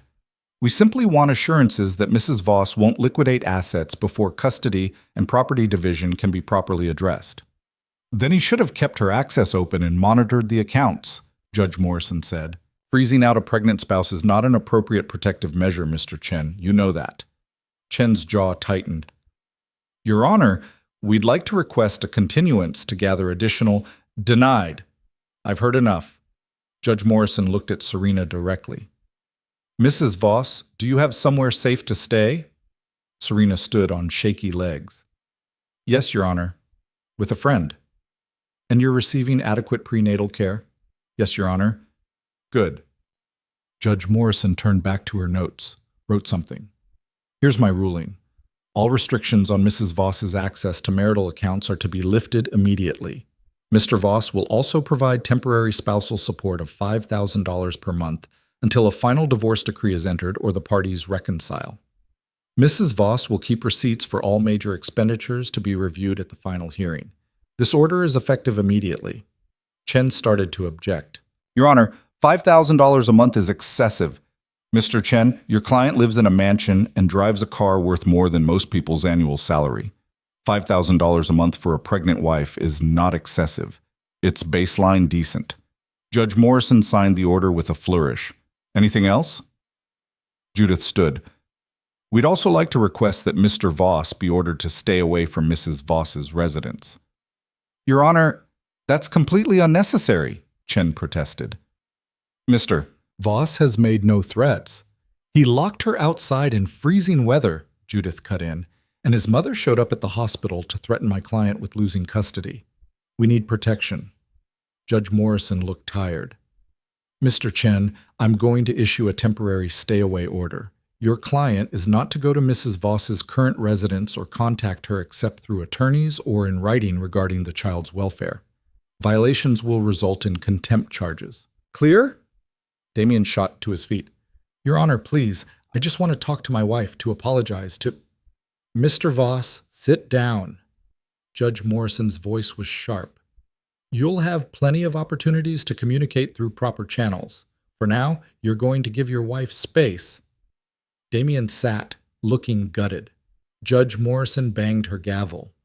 We're adjourned. My clerk will have copies of the order in 15 minutes. The courtroom emptied. Serena stayed seated, afraid her legs wouldn't hold her if she tried to stand. Rachel's hand found hers and squeezed. You did it, Rachel whispered. You actually did it. Across the aisle, Damien was arguing with Chen in low, urgent tones. Serena couldn't hear the words, but she could see the desperation in Damien's body language, the way he kept glancing over at her like she might disappear if he looked away. Judith returned with the signed order. This goes into effect immediately. If he violates it, you call the police. Don't hesitate. They walked out of the courtroom together. In the hallway, Serena finally allowed herself to breathe fully. It was done. She had money. She had protection. She had a path forward that didn't involve going back to Damien. Mrs. Voss, she turned. Damien was standing 10 feet away, Chen beside him looking disapproving but not stopping him. Please, Damien said. His voice cracked on the word. Just 1 minute. That's all I'm asking. Judith moved to intercede, but Serena held up a hand. It's okay. 1 minute. Rachel and Judith stepped back but stayed close. Damien moved closer but stopped well before reaching her, like he was afraid of spooking her. I know you hate me, he said quietly. I know I don't deserve anything from you, but I need you to hear this. What I did, leaving you outside, the affair, all of it, it wasn't about you. It was never about you not being enough. You were always enough. He stopped, swallowed. I got scared of being a father, of the responsibility, of losing myself in it, and instead of talking to you about that, I pushed you away. I tried to pretend it wasn't happening, and I almost killed you because of my own cowardice. Serena didn't respond, just waited. I've been going to therapy, Damien continued, every day since you were hospitalized. I found someone who specializes in this kind of thing, and I'm starting to understand how badly I hurt you, how much damage I did. His eyes were wet now. I'm not asking you to come back. I'm not asking you to forgive me. I'm just asking you to believe that I'm trying to change, that I want to be better, for you, for our baby. Words are easy, Damien. Serena's voice was steady, empty of emotion. You've said all of this before in different ways. Actions are what matter. I know, so I'm going to show you, through actions, every day. He took a breath. The house is yours if you want it. I'll move out. I've already told my mother to back off, that she's not to contact you or Rachel or anyone in your life. I'm giving you space like you asked for, and I'm going to keep doing that until you tell me to stop. The judge already ordered you to give me space. I know, but I'm doing it because you asked, not because I was told to. Damien looked at her with something that might have been hope or might have been desperation.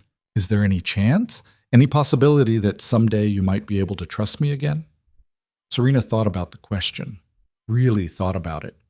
Tried to imagine a future where Damien's words matched his actions, where he proved himself reliable, where she could look at him without seeing the gate and the cold in Caroline's car driving past. I don't know, she said finally. Maybe, but it's going to take a lot more than therapy and promises. I know. I'll do whatever it takes. Then start by leaving me alone unless it's about the baby. No texts about us. No calls begging me to reconsider. Just space. Real space. Damien nodded. Okay. Space. I can do that. He turned to leave, then stopped. Serena, when the baby comes, I want to be there. If you'll let me, not as your husband, as their father. We'll see, Serena said. It wasn't forgiveness, it wasn't reconciliation, but it was something other than pure hatred, and maybe that was enough for now. The weeks that followed the courthouse passed in a strange rhythm of waiting and healing that didn't feel like either. Serena moved through Rachel's small apartment like a ghost, learning to be solid again, trying to remember what it felt like to make choices that were only hers. The money appeared in her account the day after the hearing, all of it. The joint accounts unlocked, the credit cards reactivated, and the first spousal support payment deposited exactly when Judith said it would be. Damien kept his word about that, at least. He also kept his word about space. No calls, no texts, except for one message 3 days after the hearing that said simply, Thinking of you and the baby. Hope you're both well. Serena had stared at it for 10 minutes before deciding not to respond. Rachel had been right about the couch being terrible. Serena's back ached constantly, and the baby seemed to have decided that 3 a.m. was the perfect time for gymnastics practice.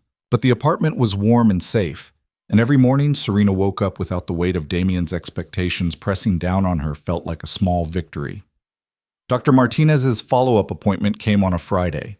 Serena took the bus to Northwestern Memorial, Rachel having offered to drive, but Serena insisting she needed to prove to herself she could do things alone. The doctor checked her blood pressure, measured her belly, listened to the baby's heartbeat with that practiced expression that gave nothing away. "Everything looks stable," Dr. Martinez said finally. "Blood pressure is still elevated, but not dangerously so. Baby's measuring right on track. How are you feeling mentally?" "Tired, confused, angry sometimes, sad others." Serena paused. "But not like I'm drowning anymore." "That's progress." The doctor made notes on her tablet. "Any contact with your husband?" "No, he's giving me space like I asked." "And how does that feel?" "Weird. I keep expecting him to show up, to push, but he hasn't, and I don't know if I'm relieved or disappointed." Dr. Martinez looked at her over her glasses. "You're allowed to have complicated feelings about him. He hurt you badly, but you also loved him. Those things can be true at the same time. I don't know if I love him anymore, or if I'm just grieving who I thought he was." "Maybe both. And maybe that's okay for now." The doctor handed her a pamphlet. "There's a support group for women going through difficult separations during pregnancy. Meets Tuesday nights at a church near here. You don't have to talk if you don't want to, but it might help to be around people who understand." Serena took the pamphlet mostly to be polite, but that Tuesday she found herself standing outside the church basement, listening to voices inside, trying to work up the courage to walk through the door. A woman about her age stepped out for air, saw Serena hovering, and smiled. "First time? That obvious?" "Everyone looks like that their first time, like they're about to face a firing squad." The woman held out her hand. "I'm Tasha, been coming here for 6 weeks. It's not as scary as you think." Serena: "You pregnant or just here for the terrible coffee?" Despite herself, Serena smiled. "Pregnant, 8.5 months. Jesus. And dealing with separation stuff on top of that? You're braver than me. I'm only 3 months and I feel like I'm falling apart." Tasha held the door open. "Come on. Melissa's leading tonight. She's good. Doesn't do the toxic positivity thing." The group was small, maybe 8 women ranging from early 20s to late 40s. They sat in a circle on folding chairs while a woman with kind eyes and gray-streaked hair passed around a box of tissues like she knew they'd be needed. "For those who are new," Melissa said, looking at Serena, "we don't do advice here. We don't fix each other. We just listen and share if we want to.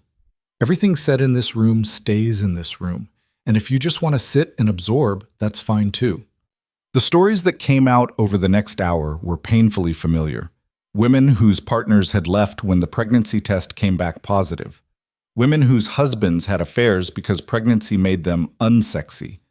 Women who'd been controlled, isolated, financially abused, emotionally destroyed by men who'd promised to love them.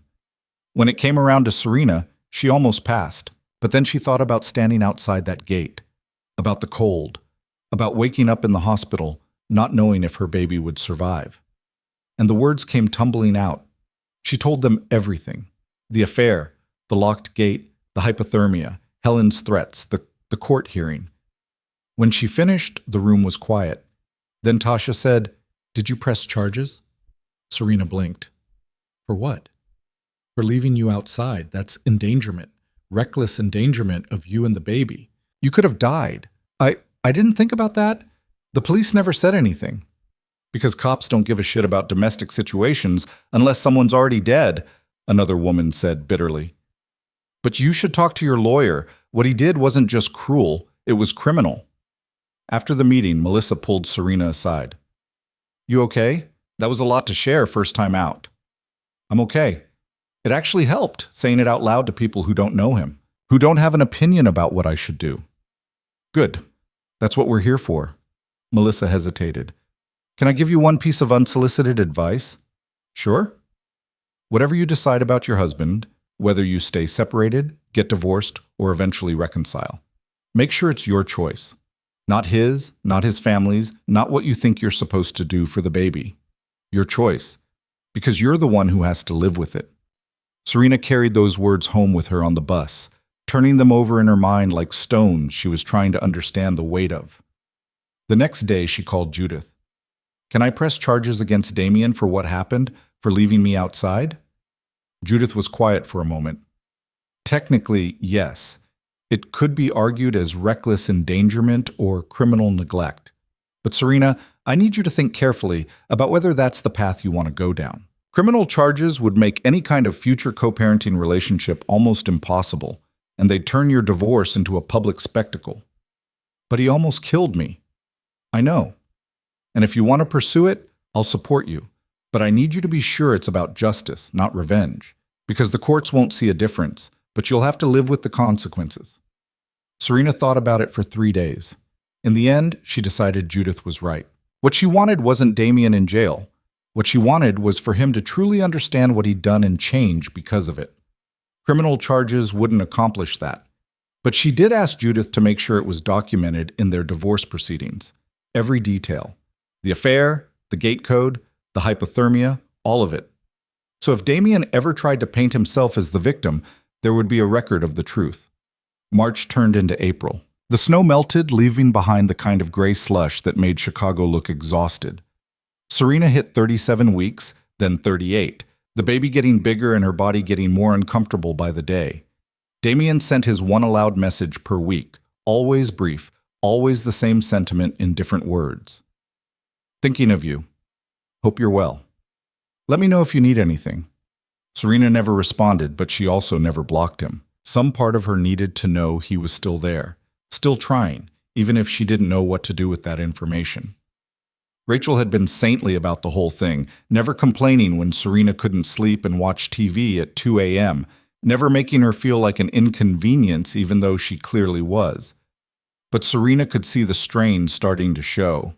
Rachel was working longer hours to make up for taking time off, coming home exhausted and still trying to be cheerful and supportive. "I should look for my own place," Serena said one night over dinner. Rachel looked up from her noodles. "What? No, you're fine here." "I'm not fine here. I'm taking over your life. You need your space back. I have plenty of space." "Rachel, you're doing laundry in the bathroom sink because I'm using the washer for baby clothes. You're eating takeout every night because I can't handle the smell of cooking. And you haven't had a date in weeks because you don't want to leave me alone." Rachel set down her fork. "Okay, fine. It's been an adjustment, but I'm not kicking you out when you're 9 months pregnant. That's not happening. I'm not asking you to kick me out. I'm saying I should start planning for after the baby comes. We can't both fit in this apartment with a newborn. Then we'll figure something out. But right now you focus on getting through the next few weeks. Everything else can wait." But everything else couldn't wait, because 3 days later, at 2:47 in the morning, Serena woke up to her water breaking all over Rachel's futon. "Oh no," she whispered into the dark. "Oh no, oh no, oh no." She made it halfway to the bathroom before the first real contraction hit, sharp enough to double her over. Rachel found her there 5 minutes later, gripping the doorframe and trying to breathe through the pain. "Hospital," Rachel said, already moving. "Now, can you walk?" "I think so." They made it down the stairs, Rachel holding most of Serena's weight, and into the Civic. Rachel drove like she was fleeing a crime scene, blowing through yellow lights and taking corners too fast, while Serena concentrated on not having the baby in the passenger seat. Northwestern Memorial's emergency entrance was bright and chaotic, even at 3 a.m.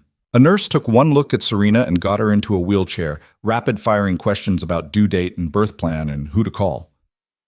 "My friend Rachel," Serena gasped between contractions. "She's right there. She's my person." "What about the father?" Serena looked at Rachel, who was already pulling out her phone with a question in her eyes. "Call him," Serena said. "Tell him to come. But Rachel stays with me the whole time. I need her there." Rachel made the call in the hallway while nurses got Serena into a delivery room and hooked up to monitors. Through the wall, Serena could hear Rachel's side of the conversation. "She's in labor, Northwestern Memorial maternity ward, and yeah, now, I don't know. She just said to call you. Look, just get here, okay?" When Rachel came back, her expression was carefully neutral. "He's on his way. Said he'd be here in 15 minutes.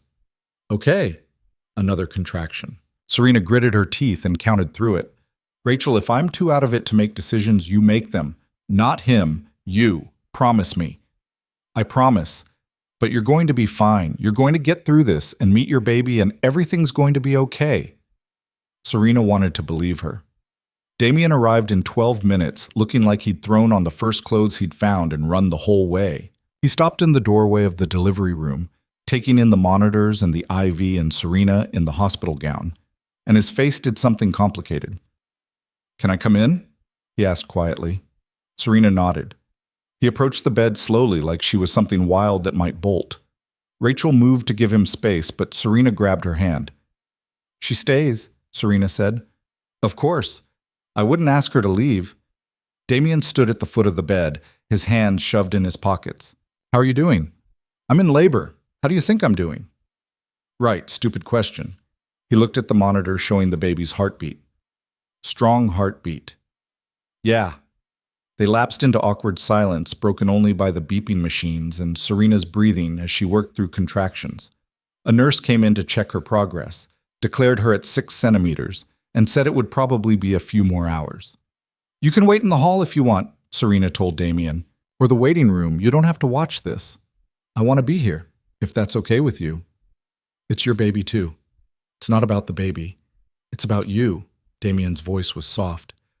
"I missed everything before this. Every appointment, every ultrasound, all of it. I don't want to miss this too." Another contraction. Serena breathed through it, squeezing Rachel's hand hard enough to hurt. When it passed, she looked at Damien properly for the first time since he'd arrived. He looked different. Thinner, maybe, or just more tired. But there was something else, something in the way he stood, the way he looked at her. Less entitlement, more humility. "You've been going to therapy," Serena said.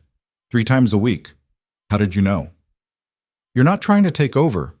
Old Damien would have already been telling the nurses what to do and calling his mother to announce the baby's coming. Old Damien was an asshole who didn't deserve you." He paused. "New Damien is trying to be better, but he's still figuring out how." The hours blurred together. Contractions came harder and closer. The epidural helped with the pain but made everything feel distant and strange. Rachel stayed planted at Serena's side, coaching her through breathing, feeding her ice chips, being exactly what Serena needed without being asked. Damien stayed at the foot of the bed, out of the way but present. He didn't try to touch Serena or offer platitudes, just stood there, bearing witness, his eyes never leaving her face.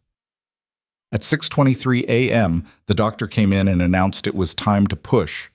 Serena looked at Rachel, who nodded encouragement, and then at Damien, who looked terrified and awed in equal measure. "You can do this," Rachel said. "You're the strongest person I know." Serena pushed. The pain was enormous, overwhelming, all-consuming. She pushed again and again, lost count of how many times. The room narrowed to just the sensation of her body doing impossible work, of Rachel's voice in her ear, of the doctor's calm instructions. And then, at 7:04 a.m., a cry split the air. "It's a girl," the doctor announced, lifting a tiny, furious, perfect creature into the light. Serena's vision blurred with tears. She reached out and they placed her daughter on her chest, all warm weight and flailing limbs and lungs that worked beautifully. "Hi, baby," Serena whispered. "Hi, I'm your mom." The baby, her daughter, quieted at her voice. Open dark eyes that seemed to look right at her. Rachel was crying. The nurses were smiling, and Damien stood frozen at the foot of the bed, his hand pressed to his mouth, tears streaming down his face. "She's beautiful," he said, his voice breaking. "Serena, she's so beautiful." "Do you want to hold her?" Serena asked. The words surprised her, but they felt right. Damien looked at her like she'd offered him salvation. "Can I?" "She's your daughter too." The nurse helped transfer the baby to Damien's arms. He held her like she was made of glass, terrified and reverent, his whole body shaking. "Hey, little one," he whispered, "I'm your dad, and I'm so sorry I almost wasn't here to meet you." The baby grabbed his finger with her tiny hand. Damien made a sound that wasn't quite a laugh and wasn't quite a sob. I'm going to do better for you, I promise. I'm going to be the dad you deserve. Serena watched him with their daughter and felt something shift in her chest. Not forgiveness, not yet, but maybe the beginning of it. A crack in the wall she'd built around her heart. They named her Maya Rose Voss. Maya because it meant illusion, and she'd come from a relationship that had been built partly on lies but resulted in something true. Rose because Serena's mother had loved roses, and this baby was the first good thing Serena had created that her mother would have been proud of. The hospital kept them for 2 days. Damien visited every day, never staying too long, always asking permission before touching the baby or sitting down. He'd bring things they needed: diapers, wipes, coffee for Rachel, food that wasn't hospital cafeteria mystery meat. On the second day, while Rachel was in the bathroom and the baby was sleeping, Damien sat beside Serena's bed and said, "I talked to my mother." Serena tensed. "And?" "Told her if she ever threatens you again, I'll cut her out of my life entirely. She doesn't get to meet Maya until you're ready. And if you're never ready, that's your choice, and I'll support it." "How'd she take that?" "Poorly. But I don't care. I'm done letting her control things." He looked at the baby sleeping in the bassinet. "I'm done letting anyone come between me and my family. We're not your family anymore, not the way we were." "I know, but we're something, co-parents at minimum, and I'm going to prove to you I can be trusted with that." "Words are easy, Damien. I know. That's why I'm backing them up with actions." He pulled an envelope from his jacket and set it on her bedside table. "Deed to the house. It's in your name now, free and clear. You can live there, sell it, burn it down, whatever you want. It's yours." Serena stared at the envelope. "Why?" "Because you're right. Actions matter more than words. And I need to start showing you I mean what I say." He stood. "I should go. Let you rest. But Serena, thank you for calling me when you went into labor. Thank you for letting me be here. It meant everything." After he left, Serena opened the envelope. The deed was there exactly as he'd said. The house that had locked her out now belonged to her completely. Rachel came back from the bathroom, took one look at Serena's face, and said, "What happened?" "He gave me the house." "Like, the whole house, the mansion?" "The whole thing." Rachel whistled low. "Okay, that's a significant action." "Yeah." "Does it change anything?" Serena looked at Maya sleeping peacefully, her tiny chest rising and falling. "I don't know. Maybe. We'll see." They brought Maya home to Rachel's apartment on a Tuesday. The car seat installation had taken 45 minutes and required YouTube tutorials, but they'd managed it. Maya screamed the entire ride, her little face red with fury at being strapped into this strange contraption. "Is she supposed to cry this much?" Rachel asked, sounding panicked. "I think so." "The book said babies cry when they're uncomfortable." "She's been uncomfortable since birth then. This kid has lungs." Getting the car seat up 3 flights of stairs was its own adventure. They ended up taking turns, Rachel carrying Maya while Serena hauled the seat, both of them sweating by the time they reached the apartment. Inside, the space Serena had found cramped, before now felt impossible. Where would the crib go? The changing table? The approximately 8 million things babies apparently needed? "We can make it work," Rachel said, reading her mind. "People raise babies in smaller spaces than this." "Rachel, you've already done so much. I can't keep taking over your life." "You're not taking over my life. You're sharing it. There's a difference." Rachel bounced Maya gently. "Besides, someone needs to be here to witness you becoming a mom. Might as well be me." The first week was brutal. Maya didn't sleep more than 2 hours at a stretch. Serena's body was healing, but slowly, every movement a reminder of what she'd been through. And the exhaustion was unlike anything she'd experienced, bone deep and persistent. Damien texted every day. "How is she? How are you? Do you need anything?" Sometimes Serena responded. Sometimes she didn't. He never pushed. On day 8, Serena called him at 3 a.m., too tired to remember why she'd been holding him at arm's length. "She won't stop crying," Serena said when he answered. "I've fed her, changed her, burped her, everything, and she just keeps crying. Do you want me to come over? Would you? I'm already getting dressed." He arrived 20 minutes later with dark circles under his eyes that matched hers. Serena handed him the screaming baby without a word. Damien took her, held her against his chest, and started walking slow circles around Rachel's living room while humming something low and tuneless. Maya quieted within 5 minutes. "How did you do that?" Serena asked, half amazed, half annoyed. "I don't know. Maybe she just needed a change of scenery." He kept walking, kept humming. "You should sleep. I'll stay with her." "You don't have to eat." "Serena, sleep. I've got her." Serena was too tired to argue. She collapsed on the futon and was out within seconds. When she woke 4 hours later, Damien was asleep on the couch with Maya on his chest, both of them breathing in sync. Rachel was in the kitchen making coffee, trying to be quiet. "He's good with her," Rachel said when she noticed Serena was awake. "Yeah, he is." "Does that change things?" "I don't know. Maybe it should. But I can't forget what he did just because he's good at getting her to sleep." "No one's asking you to forget, but maybe you could consider forgiving. Eventually. When you're ready." Serena watched Damien and Maya, this man who'd almost destroyed her and this baby who'd saved them both, and wondered if forgiveness was even possible. If trust could be rebuilt after being so thoroughly shattered. The answer came slowly, in pieces, over the following weeks. It came when Damien showed up at 2 a.m. for the third time in a week, because Serena called, and he never once complained or made her feel like a burden. It came when Helen tried to visit and Damien turned her away at the door, telling his mother that she wasn't welcome until she apologized to Serena directly.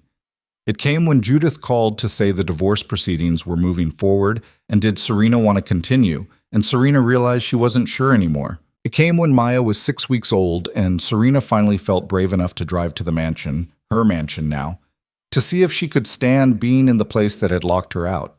Damien met her at the gate, which was propped open, the code long since changed to one only Serena knew. "I wasn't sure you'd come," he said, opening her car door. "Neither was I." He helped her get Maya's car seat out, and they walked up the driveway together. The house looked different in daylight, less imposing. Or maybe Serena was just different now. Inside, everything was exactly as she'd left it, except the master bedroom, which had been completely redone. New furniture, new bedding, new everything. "I couldn't leave it the way it was," Damien said quietly. "Too many ghosts. If you decide to move back in, I wanted you to have a fresh start." "Where would you live if I moved back?" "I've been staying at a hotel downtown, or I'd find an apartment, whatever you're comfortable with." Serena walked through the rooms, Maya asleep in her arms. Remembered the woman she'd been when she'd lived here, small and lost and trying to be what Damien wanted. Realized that woman was gone, replaced by someone who'd survived the worst and come out stronger. "I don't know if I can live here," she said. "Too many bad memories." "I understand. We can sell it, or you can rent it out. Whatever you want." "What do you want, Damien?" He looked at her for a long moment. "I want you to come home. I want us to be a family.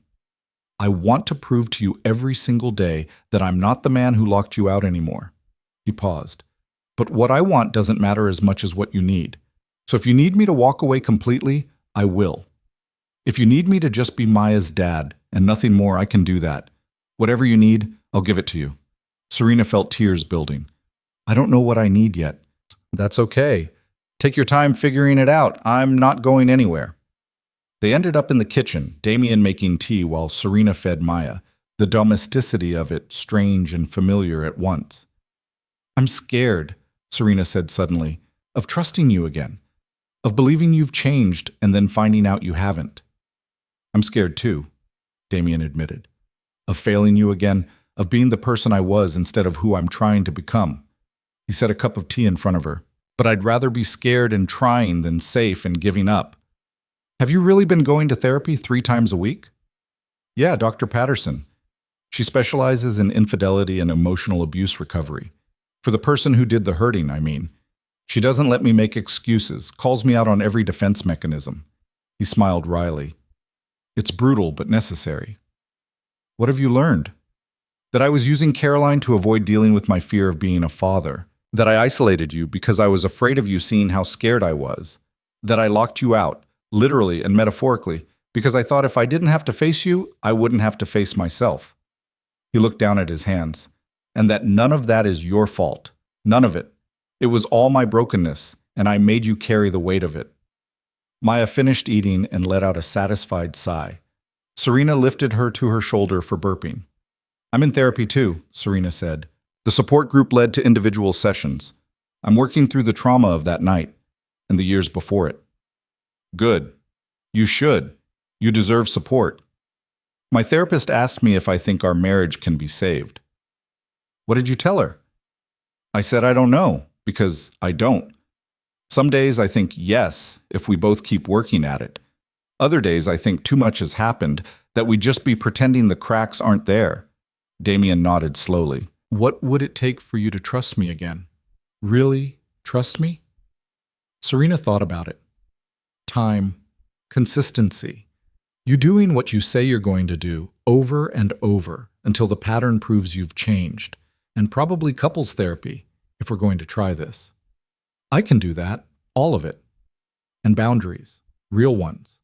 About your mother, about our money, about making decisions together instead of you controlling everything. Yes, whatever you need. And if I change my mind at any point, if I decide it's not working, you don't fight me. You let me go. That one hurt him.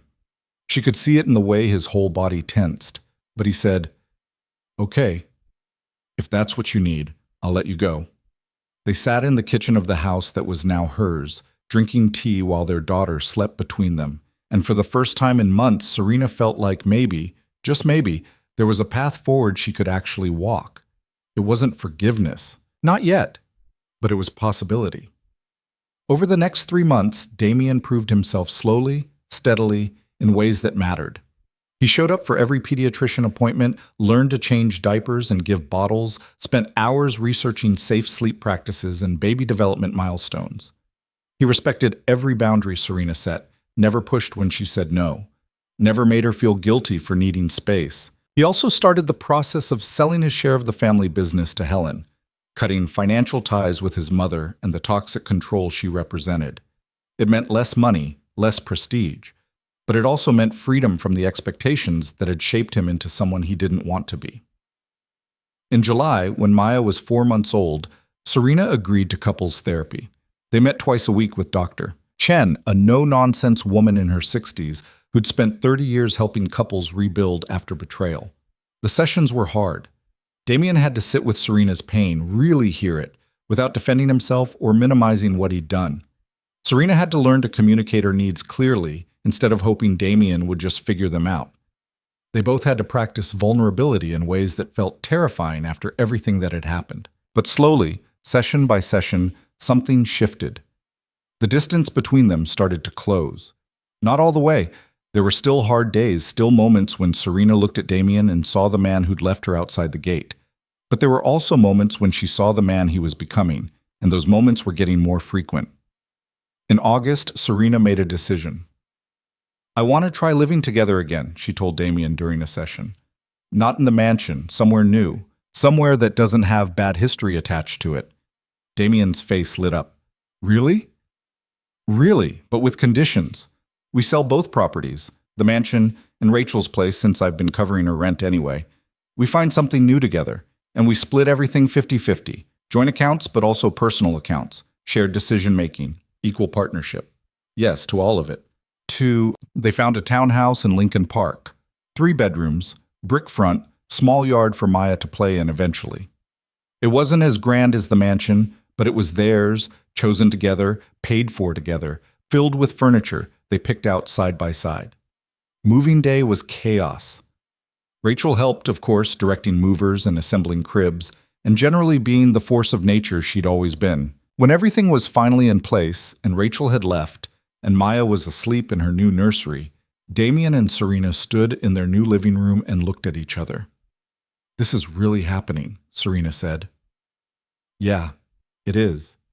Damien reached for her hand tentatively. When she didn't pull away, he laced his fingers through hers. I know we're not all the way back yet. I know I still have to prove myself every day. But Serena, I want you to know I'm grateful for this chance, for you not giving up on us even when you had every reason to. I didn't do it for you, Serena said honestly. I did it for me. Because I realized I wanted to see if we could build something better than what we had before, something real. Can we? I think so. As long as we both keep showing up, Keep being honest. Keep choosing each other, even when it's hard. I can do that. Damien pulled her closer. Can I kiss you? Serena looked at him, this man who'd broken her and was working every day to make amends. The kiss she'd been avoiding for months because she was afraid it would erase what he'd done, make it easier to forget the lessons she'd learned.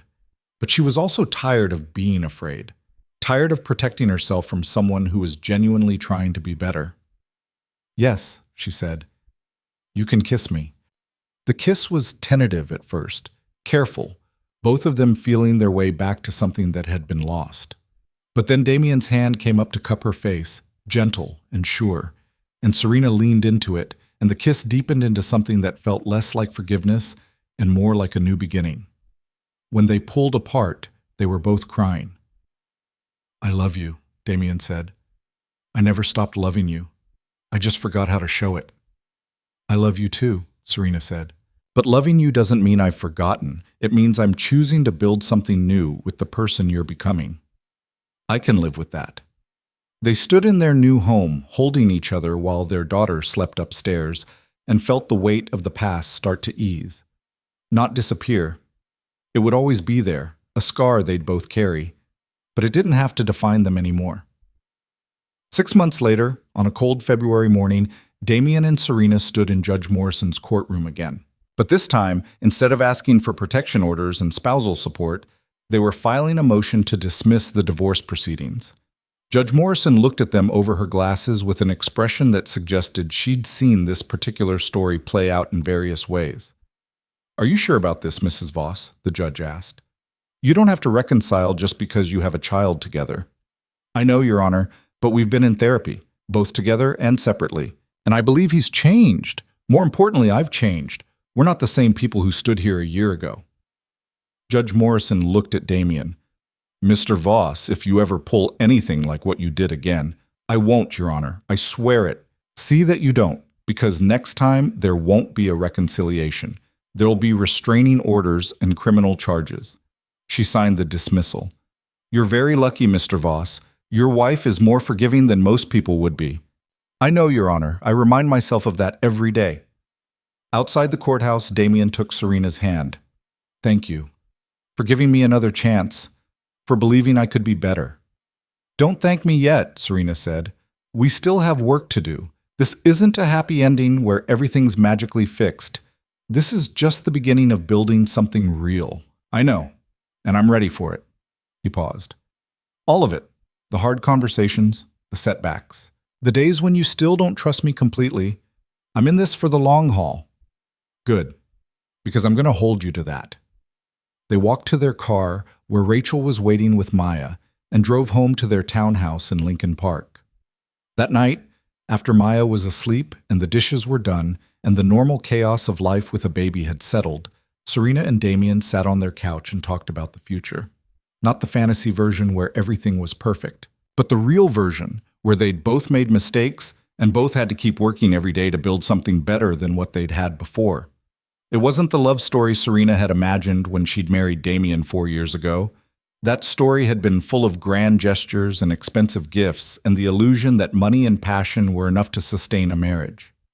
This story was different, smaller, quieter, built on couples therapy appointments and honest conversations and the daily choice to show up for each other, even when it would be easier to walk away. It was messy and imperfect and required constant effort, but it was real. And standing outside that gate in the freezing cold, Serena had learned that real was what she needed. Not perfect, not easy, just real. She looked at Damien, who was looking at her with all the love and regret and hope a person could hold, and she smiled. We're going to be okay, she said. Yeah, Damien agreed, pulling her close. We really are. And for the first time since that terrible December night, Serena believed it.